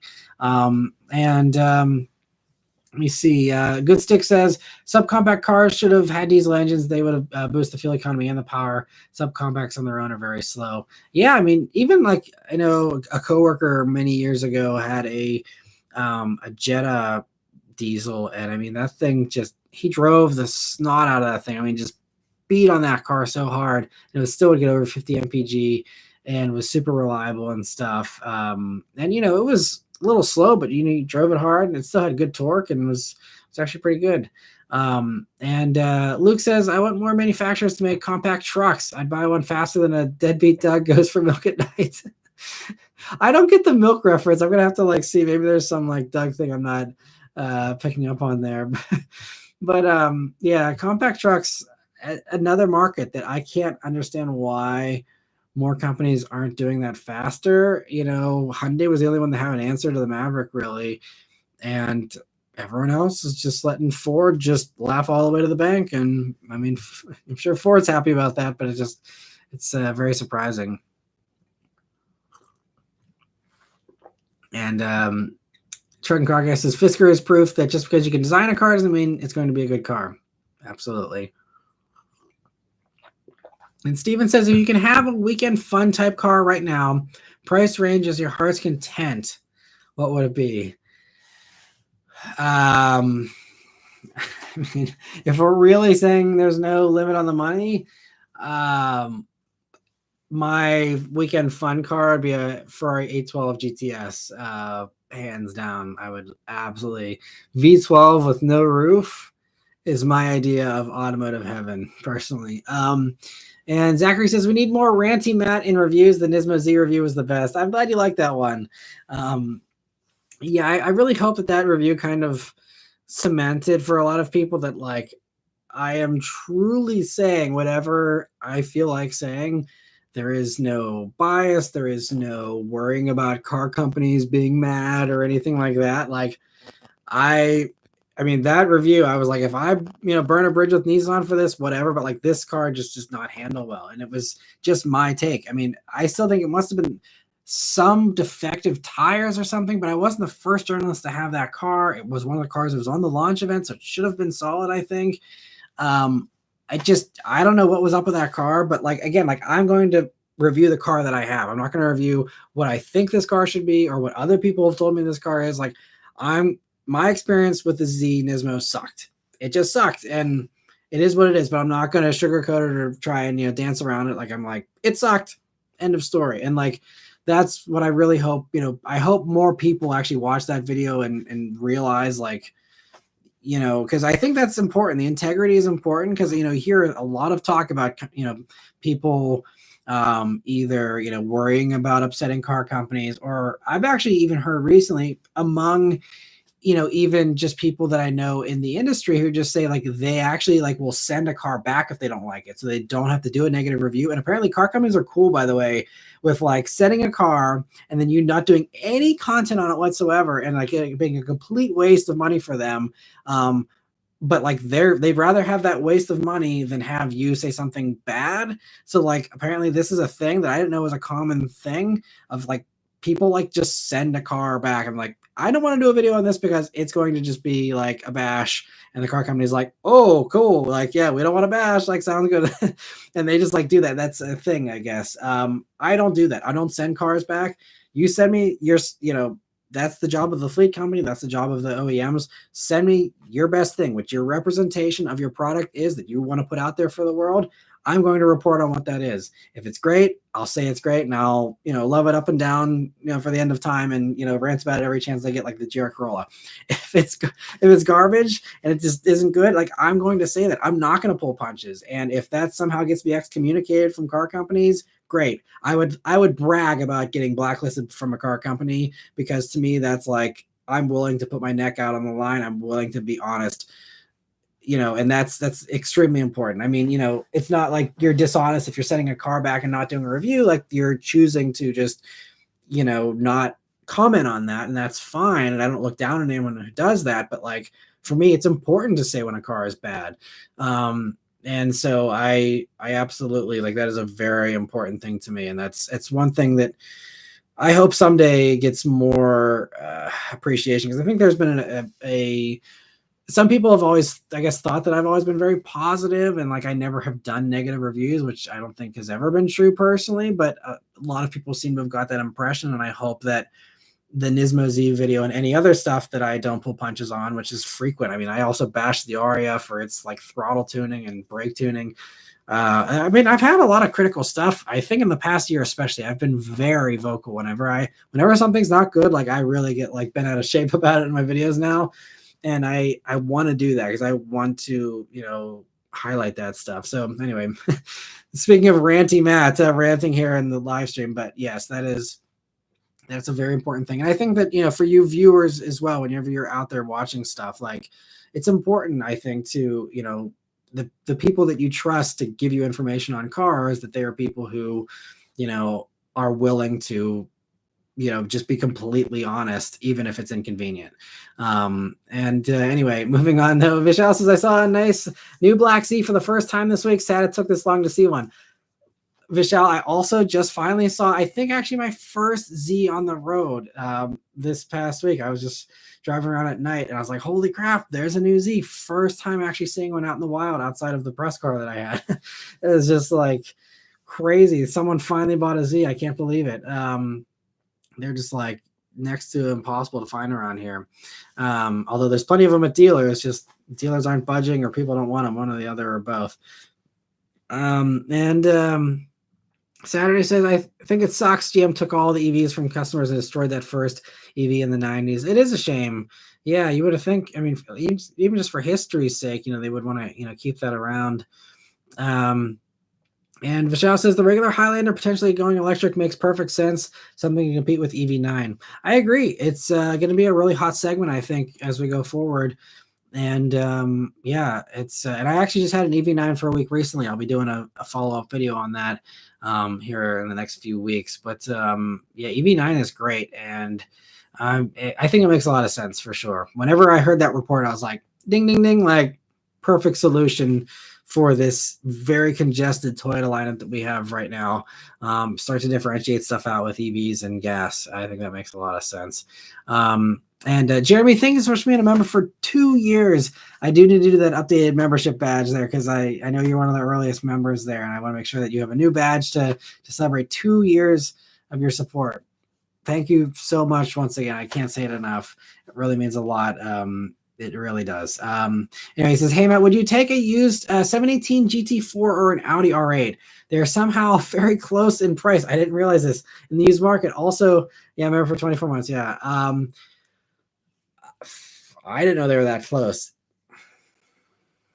I mean, I like GT4, but the thing with GT4 is the gearing is still kind of tall. So I didn't realize you can get an R8. I mean, even if it's a V8 R8, I'd go R8 personally. R8s are so cool. I mean, again, not like a 718 GT4 is a boring car. It's, but it's just an R8 is like, to me, still, even with the V8, is like an actual exotic. Cayman is still just like a nice sports car to me, So personally, I would go R8. That'd be a pretty easy distinction for me. But yeah, they're both awesome cars, though, of course. But yeah, it'd be cool to get an R8. Man, now you're gonna have me. Not like I can afford it or anything, but I'm now curious to see just how low they've dropped for R8s. I'm gonna have to check out Auto Trader here after I get off of here and check them out. So thanks for the heads up on that, by the way. That's cool. And let me see. So Justin says, just recently picked up a 24 Jetta Sport 6MT. I get close to 60 mpg on the highway. Wow, that is impressive. That's the 1.5T in that, right? That is, wow. Yeah, that you can't even get that in any of the Toyota hybrids. That is crazy. Yeah, good on you. I'd love to try a vehicle like that. I keep asking Volkswagen for one of those. I think there was like one in the press fleet like a year or two ago, and then it vanished. I kept asking, like, please, I want the base Jetta manual, and they never were able to send it over. But that seems like a really cool option. I'd love to hear more thoughts from you, Justin, on it, and hopefully you're enjoying it. But I mean, it sounds like at least you're getting phenomenal fuel economy, so that's a nice perk for sure. But see, those are the kind of stories like I want to tell. It sucks when car companies don't have cars in the press fleet, because it's like I want to bring good vibes to the Jetta and be like, look, this is like an awesome thing. Like, let's get some promotion, publicity around the fact you can get 60 mpg in something that isn't a hybrid. Like, that needs to be praised, and it's not getting the love it deserves, I think. So that's crazy. So thanks for the heads up on that. And maybe if Jetta manual pops up at one of the used car lots I work at, or I work with here, I can maybe get one of those to review someday, because that'd be cool. And let me see. Good Stick says Honda Ridgeline is getting too old, especially with the new Pilot out. Yeah, they need to do something new with the Ridgeline. And that's another one. I think it's coming. It's just got to take a little bit of time. But they have the new Pilot. They got to hack, 6 inches off the back of that and make a new Passport. And then after that, hack the rest of it off and make the Ridgeline, and then, be all set for the revamped truck line up there. And Trent Carga says his CDL instructor actually has a first-gen Ridgeline. I have a neighbor in our neighborhood who actually has a first-gen Ridgeline. Still, it's still like super clean. They must take super good care of it, because it's an old car at this point. But this one that I see every day basically is still in really good shape. And Brana says Car Confections had a faulty transmission and a brand new Santa Fe, and they kept it. Yeah, and that was great. Like that, I actually talked to them right when that was happening, because I was on a launch with them right when that whole thing was like unfolding. And I'm like, "Are you guys gonna like talk about it? Or are you just gonna send it back to Hyundai?" Or they, they're like, "No, like we're gonna talk about it." And I'm like, "Bravo!" Like hopefully that was just a one-off thing with that Santa Fe. And I mean, Santa Fe is great. I just did a review a couple of months ago. It's a great new vehicle. I'm sure most of them will be solid. They have a warranty, so it's not like it's that big of a deal. But like, that's still an important thing to be like, yeah, like we got one. It had a bad transmission, and that's important to have that transparency, I think. Let me see. Good Stick says, too bad the 11th gen Civics didn't come out in 2020. When I was looking for a car, I didn't like how the overstyled 10th gen Civics were overstyled, both the sedan and the hatchback. Yeah, they were definitely, I think Honda learned their lesson with that. I think it was a cool thing to try. And I mean, I personally don't have anything against the styling of those, but clearly, I think they're seeing better sales for the 11th gen, if I remember correctly, but it's just, yeah, I think the more conservative approach usually is the safer way to sell cars most of the time. And Good Stick also says, I hated the lane watch camera where it takes the entire touchscreen. Yeah, that was a bad idea. That was like pretty universally hated whenever that first came out as well. And they got rid of that pretty quick, thankfully. And Truck and Car Guy, thank you so much for being a member for 12 months. He says, asking for a non-member, what's your dream wagon? Well, thank you for bringing up a non-member question. I appreciate that. It's nice of you. My dream wagon, Ferrari GTC4 Lusso. It's a wagonish hatchback with all-wheel drive and a V12. That is, I mean, maybe that the definition of wagon is loose there. Maybe that was more appropriately called a hatchback, but GTC4 Lusso for sure is the dream wagon. If you're talking like 4-door longer wagons, and you're talking about stuff that's actually like production vehicle stuff, then Audi RS6 Avant is my dream wagon. And I just reviewed that last year. If you want to hear me, drool all over an RS6 for 20 odd minutes, you can go watch that. RS6 Avant, easy for sure. Amazing car. And let me see. Get back to the member questions here. So Shane says, I still have yet to see a new Z on the road. Just saw my first new Integra on the road 3 days ago. Wow, that's yeah, it's just I guess where people live and just how things sell. Because like I see Integras basically on the daily now, and sometimes multiples in a day. Like there's a new Integras everywhere around here. But yeah, the Z's I think almost everywhere. It seems like Z's seem to be pretty rare. T says he only gives honest reviews except for Toyota. Shill. I guess things are hereditary like Deadbeat Daddy Talk. No, yeah, even the Toyotas, what was the one thing that with the Tacoma TRD Pro, I just did that review here, a week or so ago. It's too expensive. And again, Toyota does great stuff and I've praised them extensively, but I called them out on the price. This is too expensive. A Ranger Raptor's 57. Why on earth would you spend $7,000 more for the Tacoma? I mean, yes, depreciation is less, and yes, maybe reliability will be better. But with the Toyotas, we're talking about a new powertrain as well. And I mean, yes, Toyota's got a better reliability for reputation than Ford, I'd say. But we're talking about 2 new engines. And honestly, I think the EcoBoost and the Ranger is slightly more proven, honestly. So you could even potentially make a case that the Ranger Raptor motor has had more time to prove itself in its reliability than the Tacoma motor. But regardless, it's too expensive. Tacoma it's too expensive. It's just, and I said that in my video. I said Ranger Raptor's 57. This is 65. If you like Toyotas, go for it. Otherwise, get a Ranger Raptor. And I think most people are going to just get a Ranger Raptor. I mean, you'll have the diehard Tacoma people and people that are, again, buying them as investments because they're like, well, it's never going to depreciate, so I'll buy it. And who cares about the price because I'm never going to lose money on it. But that's a big thing to, go out on a limb for, because there's no guarantee that depreciation for new Tacomas will stay the same as the old ones. It most likely will, but, that's not a guarantee. You could get burned there. So I feel like, so I mean, I know you're just joking around too. I'm not trying to always take it seriously, but, I mean, that's, again, I want to highlight, it's important for me to highlight, like, even though I love Toyota and many of the things that they do, Tacoma pricing for TRD Pro was just too high, I think, and I said it in the video, and that's important to call that stuff out. And two also says, let's be honest, the Nissan Frontier hardbody is to the Frontiers what the TRD is to the Camry. Yeah, well, I mean, the Frontier hardbody is just an appearance package, right? Versus TRD being some actual performance stuff there. But I mean, the hardbody thing for the Frontier is cool, and I'm hoping that they do an actual proper Xterra and do what everyone else refuses to do. Just put a cab on the back of the Xterra or on the Frontier, jazz up the styling a little bit and call it the Xterra, and everyone will be happy.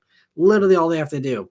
So we'll see if Nissan rights everyone's wrongs here. But Luke says he hasn't seen any reviews on the Jetta 1.5 anyway. Yeah, I think there's a couple of reviews out there on the automatic, but the manual is so rare to see a review on. So I would love to do that. And the Good Stick says he saw first gen R8 for $63,000. Okay, that's not bad. That's definitely, it's an old Audi. You still gotta have the worries about the sketchy electronics and stuff from some of that stuff from back then. But that V8 in those old R8s, that's a pretty solid V8 from my understanding. I know one of the Audi service technicians actually had an S4 with a variant of that V8 in it, and he had over like 250,000 miles on his S4, no issues.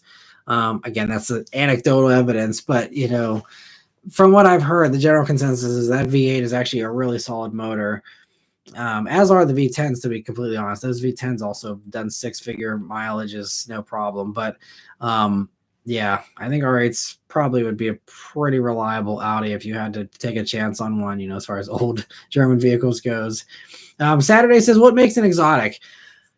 I think,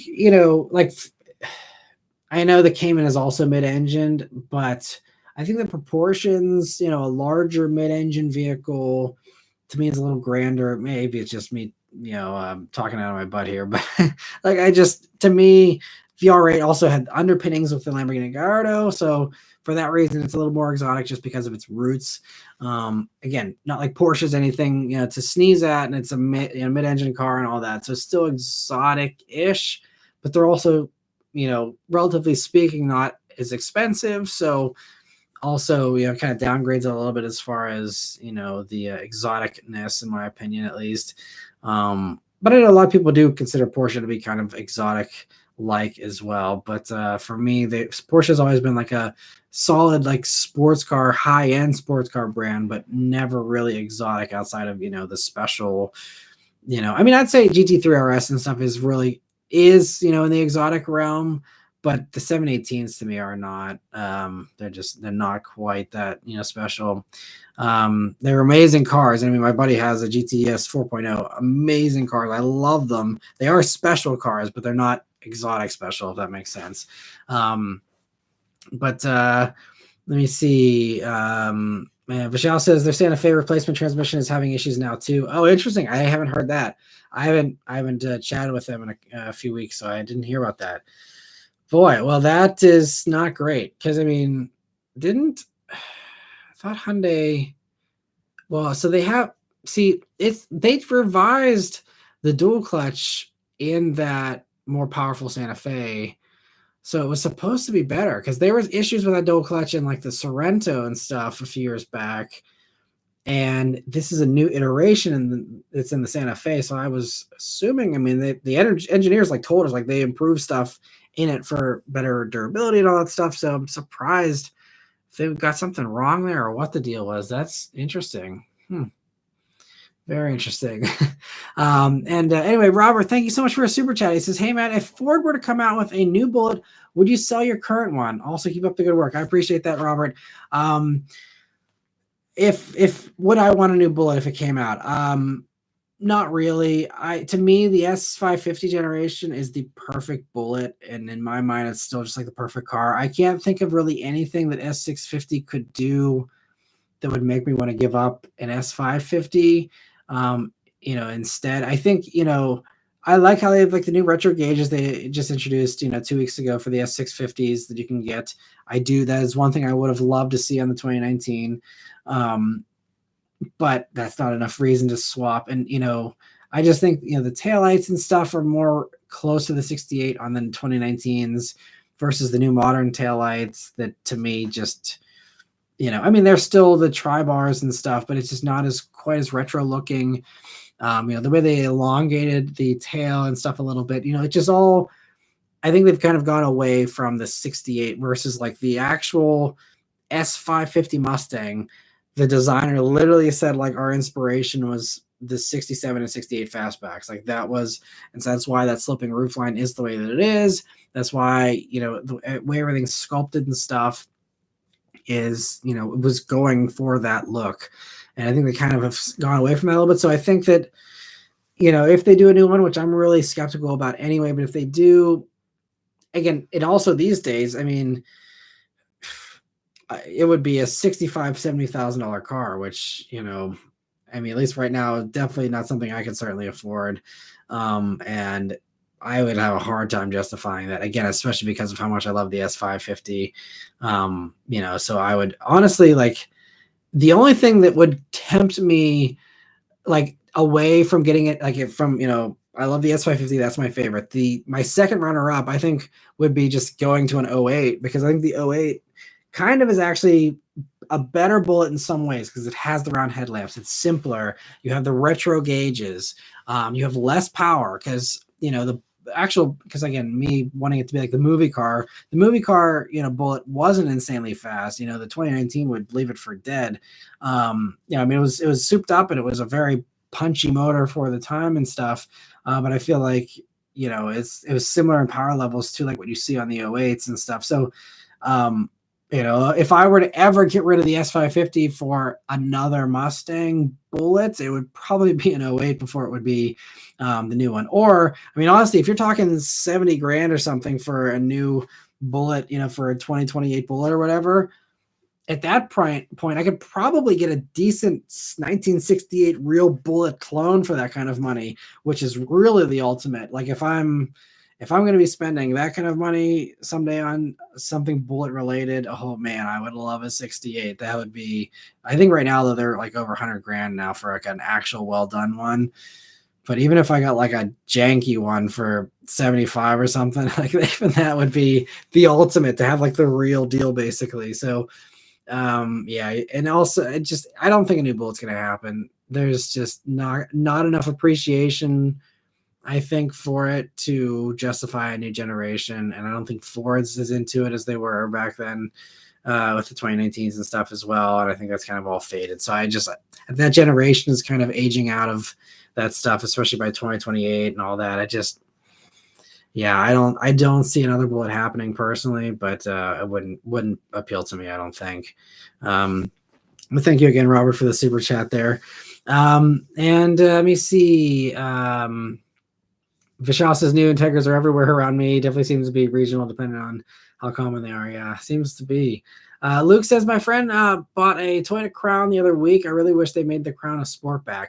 Yeah, and there's like the cool Crown Sport model over in Japan too that we don't get here. That would be so cool too. But yeah, it's cool your friend bought a Crown though. It's it seems like no one's buying those Crowns. And then speaking of other cars, I think I've seen one Crown out in the wild since I had one as a press vehicle, and very, very rare. But a good car though. I mean, I like the Crown, but it just doesn't seem like it's resonating with buyers. And B. Mitchell says 90s Buick Roadmaster and Olds custom cruiser wagons rock. That's one to hunt for a backlot for a review. I'd love to do a review on those. Those would be so cool. No one's ever offered me those either, but that would be fun for sure. Good Stick says, when we were ordering a Tesla Model Y, we saw we could option for a 7-seat version. I laughed because what kind of person can fit in the back? It was an extra $2,000, which was an insult. I remember whenever the Model Y debuted on stage, I watched the live stream, and they're like, oh, and it's got, a third row, and people were like, wow, this is great. But it was like, yeah, I mean, they offer the same thing like the Mercedes GLB. It's a joke in that too. And the Mitsubishi Outlander, which is even like I think a little bit larger, that has the third row. And I had the Outlander a few months back, and that third row. I mean, if you slide the second row all the way up, so there's like hardly any legroom in the second row, like you can fit someone back there. It's really just it's like a nice comfort thing to have if you are, the person who's picking up kids from school, and oh no, the friend's coming last minute. What do we do? Well, and you make it work just for like, quick drive kind of thing. And I can see the value in something like that. I think the Tiguan also offers that too. But it's not a third row you're going to want to use on even a remotely regular basis. But, in a pinch, you got your back against the wall. I'm sure for some people that really is a nice thing to come in handy. B. Mitchell says, what makes an exotic is you pay more for insurance than the car loan. Yeah, that's part of it as well. And 2 says we need a nickname for a-holes at car shows, maybe a Doug or a Peter. Yeah, I don't know. I feel like I try to. I mean, it depends. There's various groups of people that you can kind of see coming from a mile away, but. Yeah, we can workshop that one too. Figure out something in the basement. Trunk Car Guy says at the rate we're going, most cars would be exotic then. As far as the insurance goes, that's for sure. It's insane how insurance keeps skyrocketing on everything, especially this new stuff with all the sensors in the front. And Luke says, for me, exotic is luxury muscle. Interesting. That's a cool way to look at it. Yeah, kind of is in many ways, especially if you're talking about like Audis and Mercedes, stuff like that, where it's just like, oh, it's like I got a twin turbo V8, and yeah, it's just it's like luxury muscle. You're right. Good Stick says with Outback selling, well, it would be cool to bring back the Camry wagon with cladding. Yeah, and they could call it like the All Track or something like that, like back in the day, or yeah, there's all kinds of things they could do with Heritage with Toyota for cool wagons with all-wheel drive and stuff. And I mean, maybe if Toyota really, I mean, Toyota has like a a minor ownership stake in Subaru, so I don't know how much they want to go for the throat at Subaru, but I mean, if they really want to go after it, I mean, I think they could totally do a better Outback than Subaru potentially. And I mean, they do have the Crown Signia coming, which is kind of an Outback competitor as far as, I mean, it's not the rugged thing. Maybe a Crown Signia, I don't know what you would call it, all track or something like that could make sense, or a TRD off-road Crown Signia, something wild like that to kind of really go after the Outback. But it'll be interesting to see how Crown Signia does competing with Outback. And Truck Car Guy says exotics are usually European or Italian supercars or high-end luxury cars. That's typically, how I view them as well. And Good Stick says, I saw a story a couple of days ago. A customer went through 3 engines within 40,000 miles in the new Tundra. Man, well, I mean, I'm glad that hopefully at least they're all covered under warranty, but that is crazy. Yeah. I mean, but then there's other people. I know people that have new Tundras that seem like they're really great. They love them. They have good luck with them. So it's interesting though. Hopefully everything's good with Toyotas. And Robert, thank you so much for the super chat. He says, your weekly updates are so popular that you have someone like Doug starting to copy you. Also, what's your drink of choice during your updates? During the updates, so this past week I was doing, that was just Canadian Club whiskey. I was doing Four Roses before that, and then I polished off the bottle, and it's now sitting behind me there. So yeah, usually just whiskey is my thing. But and as far as the weekly updates, Doug's starting to copy. I haven't heard that. If Doug's starting to do weekly news or even live streams, I'll be surprised. But I'll have to check that out. That'll be funny if that is the case, because then he's really going to put me out of business. I can just wrap it up and call it a day. Zachary says the 08 Bullet motor also sounds better. I had a chance to pick one of those up a decade ago and still kick myself for not getting it. Yeah, they are great. I mean, I reviewed one that had like basically straight pipes on it. This was I think I did that review. I think it was maybe 2018 or something. And man, that thing was wild. But yeah, the 08s especially, I don't think they actually did this for the 19s, but the 08s, they said that they actually they compared the sound of the 08 to the sound of the movie car and really did as much tuning as they could to get it as close as they possibly could with that unique exhaust on the 08s. So yeah, that's there's it. Yeah, there may be a day where I get an 08 Bullet. We will see what happens. There's other things that hold me back from it, like I like modern safety and things like that, but if CO8s don't depreciate really either, they're still like over 20 grand for a decent one. So it's like, yeah, it's tough, but 08 Bullets are tempting. If they ever get to an actual like appealing price point, it's not something I would rule out for myself for sure. Although I'm hoping that one of these days, all these old classic cars start to drop in value, because it's like, there's only so many people that like classics. I feel like that's a quickly diminishing segment of the enthusiast market, and I'm like, man, but like it seems like none of these classics are depreciating. Like everything is still expensive, and I'm like, oh, maybe I'll go see if like this 65 Mustang has ever dropped in value. And it's like, nope, it's still like way more expensive than I think it should be. And it's like, all right, well, I'll keep on waiting another decade and see if any of this stuff gets affordable. One of these days, time is on my side.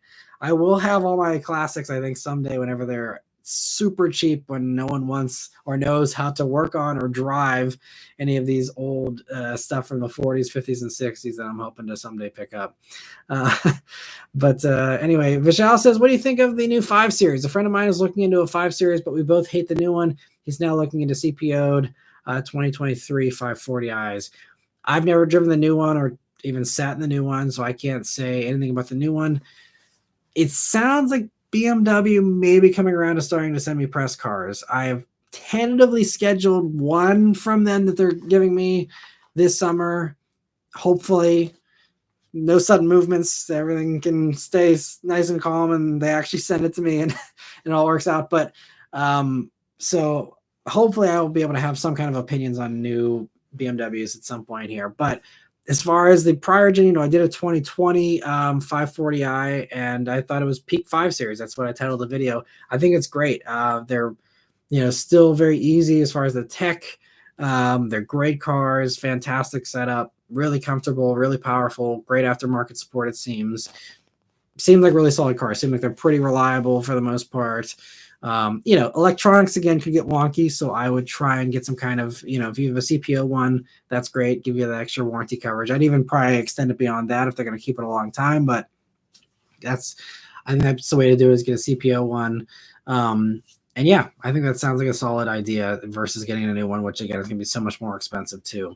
And two, thank you so much for another super chat. He says, Matt needs to review a Vista Cruiser and recreate that 70s show intro with a bunch of car YouTubers. That'd be fun to do. I wouldn't be opposed. Be totally up for that.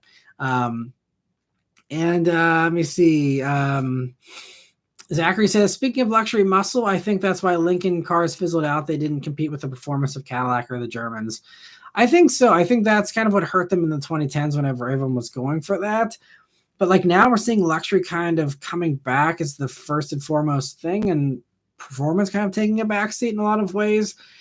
Obviously, there's still a lot of performance stuff from those brands, but I think a lot of people would just value a comfy cruiser, and I feel like Lincoln still could have made a comeback with their cars. They just needed to make the Continental just a little bit bigger backseat, bigger trunk. I think Continental would have actually done well, and although who knows, no one buys Genesis G90s, and I think that's kind of like a modern Continental. But yeah, I think like G90 is so good. You want just a cruiser. Genesis G90 is really tough to beat as far as luxury sedans goes. But let me see. Truck and Car Guy says, I may be biased, but Dodge could potentially bring the Magnum name on a wagon, even if it was an EV or hybrid. That would be awesome. I'd love to see the Magnum make a comeback. We'll see what Dodge does. And B. Mitchell says, if the Bullet does go away, yes, stay tuned for this week. I will be discussing that. So yeah, stay tuned. Trent Carter says, I doubt Dodge would do it though. Yeah, probably not, but it'd be cool. B. Mitchell says, if the Bullet goes away, you'll have to downgrade to black velvet. Keyboards are still difficult. Time for another trick. Sounds good. Yeah, I'll have to yeah. If the Bullet goes away, I should probably just buy some more whiskey. A good stick though says, do you like the 2005, 2008 Mustangs or the 2010 and 2014 Mustangs more? That's tough. I really love both of them. I think the 2010 and 2011 was cool or when did the 5.0 came out? Was it 2012, right? I was never in love with that like stopgap, of 2010 to 2012. I was never in love with that styling personally. So 2013, 2014, I love the styling of those. I really like the way they, did those ones. But the 05 to 08s, to me, I have a sentimental appeal just because it was so retro. And I don't know if anyone else that likes classic cars does this, but I'm starting to see like, the 05 to 08 generation is starting to show up in junkyards, and then they're starting to like be like ratty old beaters. And it's almost like kind of crazy. Like it's like we're living through like the 70s all over again, because it's like, all this, everyone had the 60s Mustangs and then they rotted away and became these neglected cars. And I was always like, oh, like, you're used to seeing like neglected old 60s Mustangs. And now it's like we're starting to see neglected old 2005, 2008 Mustangs. And it's like history repeating itself, with just the inevitability of time. But it's just kind of funny to see like those now being discarded vehicles. And then like someday those will be like the shiny classics of the next generation, like the 60s ones where I'm like, oh, wow, it's a 2005 Mustang. When's the last time you saw one of those? And it's just like, you could see that cycle already starting to repeat with people just, oh, I don't want this. It's just a crappy old 2005 Mustang, tossing it in the scrap heap. And like many people did with the 60s ones. And then, the ones that stuck around or survived, ended up being really valuable. And I think you're going to see the same thing again with the 2005 generation as well. But as far as when I like better, I guess the 08s win by default because they never did a Bullet for the 13 to 14s. But the 13 to 14 is a better car, obviously, the more power, more tech, and all that stuff. But I think I really do have a soft spot for the 05 to 08s. And Trenton Car Guy says, "Oh God, that sounds like a train wreck waiting to happen." With the with the Black Velvet, or you're talking about the 70s show thing? Yeah, that'd be funny. I need to watch more 70s show because that show was funny back in the day. My buddy used to watch it all the time. And Vishal says, anything on the next gen Lexus LX? I think what we heard was that there's the what do they call it? The LC. There's a new LC concept that they showed in Tokyo in the fall. I don't remember the letter and number jumble that they applied to that one, but it's the new four-door thing that is going to probably be the first application potentially of their solid state batteries, and it's going to be probably the first application of their reverse engineered Tesla gigacasting thing that they're working on. I think is going to roll out with that car, which will most likely be for the new LS or potentially like a ESGS kind of replacement, but I think it'll most likely be LS, especially since it's going to be first gen solid state, which is going to probably be pretty expensive still. First gen of all the, this new stuff. I feel like that's more of an experimental thing you'd try out on LS before you'd put it on more of the mainstream stuff. So I think that is the deal. And from what I remember, that is 2026 to 2028. If it's got solid state batteries, probably later in that time frame. If it's regular batteries or the sodium ones or something instead, then you could probably assume 2026 or so for that. But they are working on, the new Lexus sedan, I think. And Luke says the new Camry hybrid seems impressive. It is. It's a really impressive car. And the fact that it's cheaper than the old hybrid, the old hybrid is impressive as well. Really well done job there by Toyota. And Luke said 2011 is when the 5.0 came back. Okay, cool. Thanks for the clarification there. And B. Mitchell as well. And B. Mitchell also says, I had a 2006 V6 pony package. In a way, I wish I still had it. Yeah, I mean, I feel like those cars still could, even if you just put it in a barn for 30 years and forget about it, I think there could be some appeal there down the road. At least you have less rust to deal with, hopefully. You don't have any chrome to polish or anything. It's a little bit easier than the old ones, although hopefully the plastic wouldn't warp. I don't know. But anyway, Zachary says, did you ever see the commercial for the 05 where the Star Spangled Banner was played by Engine Sounds? Classic. I think I remember that. I don't remember 100%. I'll have to look that up. I haven't seen that, I don't think. Or I just don't remember. That's what 20 years basically will do. Good Stick says, the 9th gen Civic only went through 3 model years before the 10th gens came out. Was it that short? I don't remember that. I think was the 9th gen kind of like a warmed over 8th gen though, in a way, pretty much. So it wasn't quite as much. The 2012 was, I think it was still based on the one that came out in 2006, if I remember correctly. And Vishal says the LX and EX Accord seem overpriced compared to the new Camrys now. Yeah, I agree. They really knocked it out of the park with the Camry pricing. It's Toyota's funny with that. When it comes to the trucks, it's like they really price them kind of high, and it's surprising. But then when it comes to cars, like the GR Corolla and all that, priced so well. The Camry's priced so well. I think they do a really good job on so many of these things. It's just, I guess, different teams or, just different targets they need to hit or whatever as far as pricing. But yeah, Camry's a great example of really good Toyota pricing. And Zachary says, great stream as always. Thanks so much for tuning in, Zachary. We do have another 3 minutes. I see Ace is just joining in. Howdy, Ace. Thanks for stopping by. Good Stick says, Hyundai came a long way from 20 years ago. Absolutely. They've definitely had the best glow up, even in the past 5 or 10 years here. It's just crazy how they've just transformed into this company that makes some of the most impressive stuff that other companies are, still struggling to even catch up to Hyundai with, the EVs and the charge rates and just, the stuff that Hyundai is doing that no one else is yet. It's really impressive for sure. And Ben says, do you think modern cars are becoming increasingly boring and uninteresting, or do you think new cars are generally just as interesting as they were 20 to 30 years ago? I think that it's kind of the same. I think it's really the same because, you look at like 20 years ago, a 20-year-old Toyota Camry. Even 20 years ago, people thought they were boring cars. I mean, the Camry, I think now is a great example of stuff that's gotten better. But you look at anything else, look at any of the midsize sedans from 20 years ago. I mean, again, there's a few examples of outliers like the Legacy GT and stuff like that, but the average 20-year-old sedan, look at an Accord, look at any of that stuff from 20 years ago, it was boring. I think they're more exciting now than they were, or at least they're the same level of excitement as they are now, or as they were back then.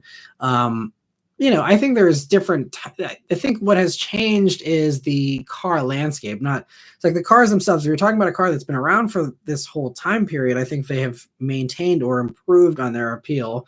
It's just that the landscape around which they are living in is different now. So instead of 20 years ago, the Camrys and the Accords were living amongst a bunch of sport compacts and a bunch of convertibles and a bunch of coupes and a bunch of fun stuff and a few SUVs and a few trucks.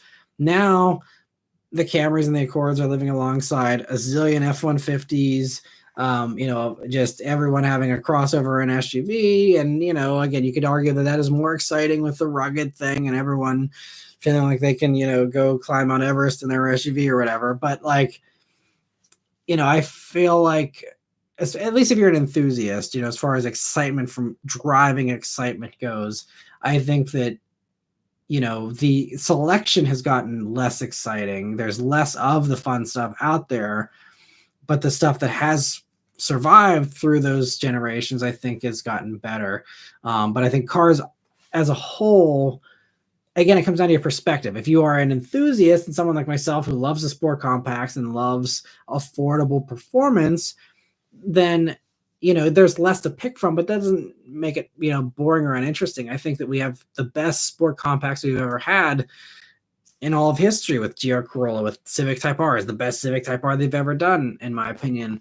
We have Integra Type S coming back, and a fantastic Integra Type S at that. It sounds great. That's got a huge hatch. That's got, all these nice luxuries, plus it, kicks butt on the back roads and stuff.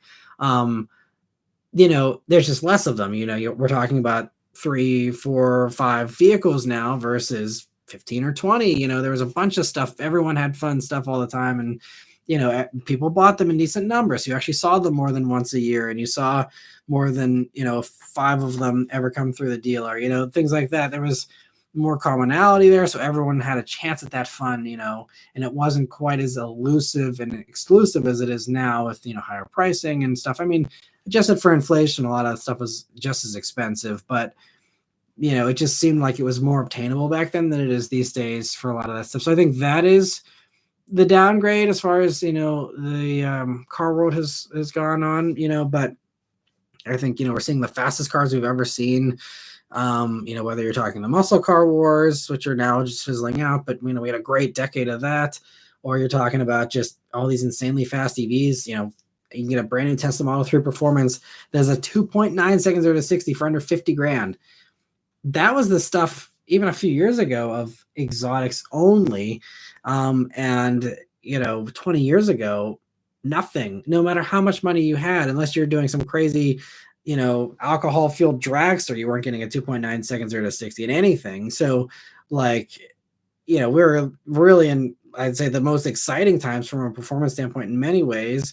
It's just, again, the relatable, affordable, stuff like that is just the stuff that is, going away. And so for that reason, could be a little less exciting. And Ben says, yeah, good point. I think you're right. Selection is less interesting. Yeah. So great question, though. Thanks for asking it, Ben. Glad I was able to get around to it here towards the end.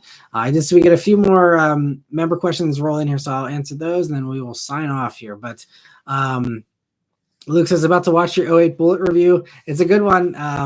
Yeah, you'll enjoy that one. It's a good one. Lots of fun. And yeah, headphone wearers beware on that loud exhaust on that one.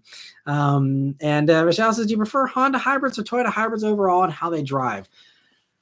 As far as how they drive, I actually think I prefer the Honda system as far as response and just the punchy feel of it.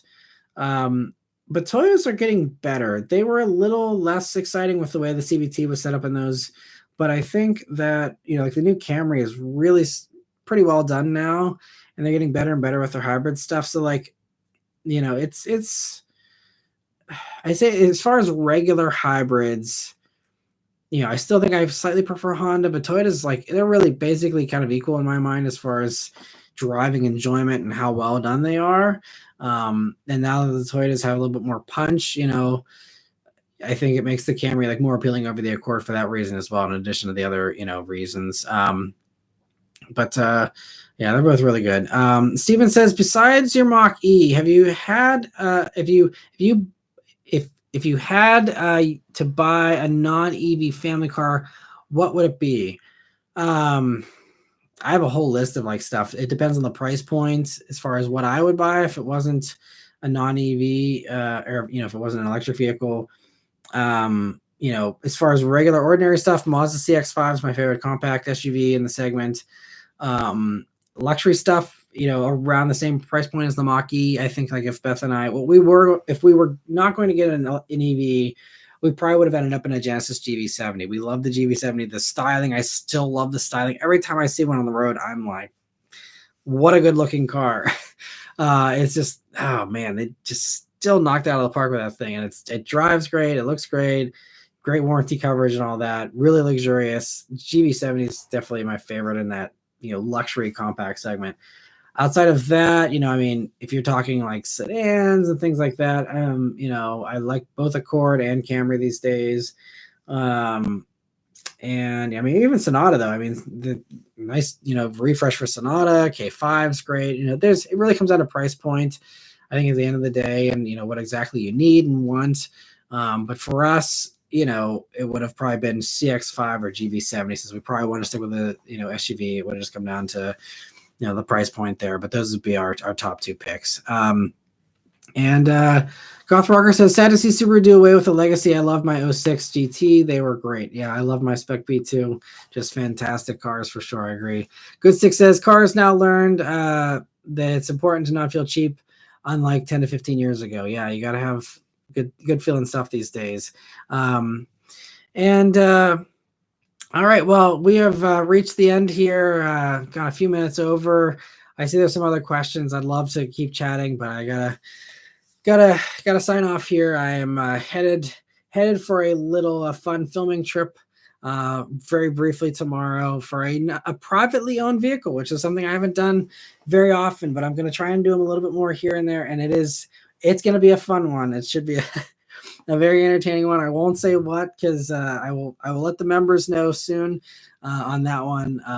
But it's gonna be a fun one. So stay tuned for some good stuff this week. And again, for those of you who've been following the Bullet journey, you're definitely gonna want to tune in this week as well. There's gonna be a video this week on the Bullet you're not gonna want to miss. So stay tuned for all that. Thank you all very much for watching. Have a great week. And I'm looking forward to chatting with you all next week to discuss, that Bullet update and discuss, the fun stuff that I've hopefully will be posting here this week as well with the car reviews. So thank you all very much for hanging out in the live stream here. I'll see you guys on the next one. Take care.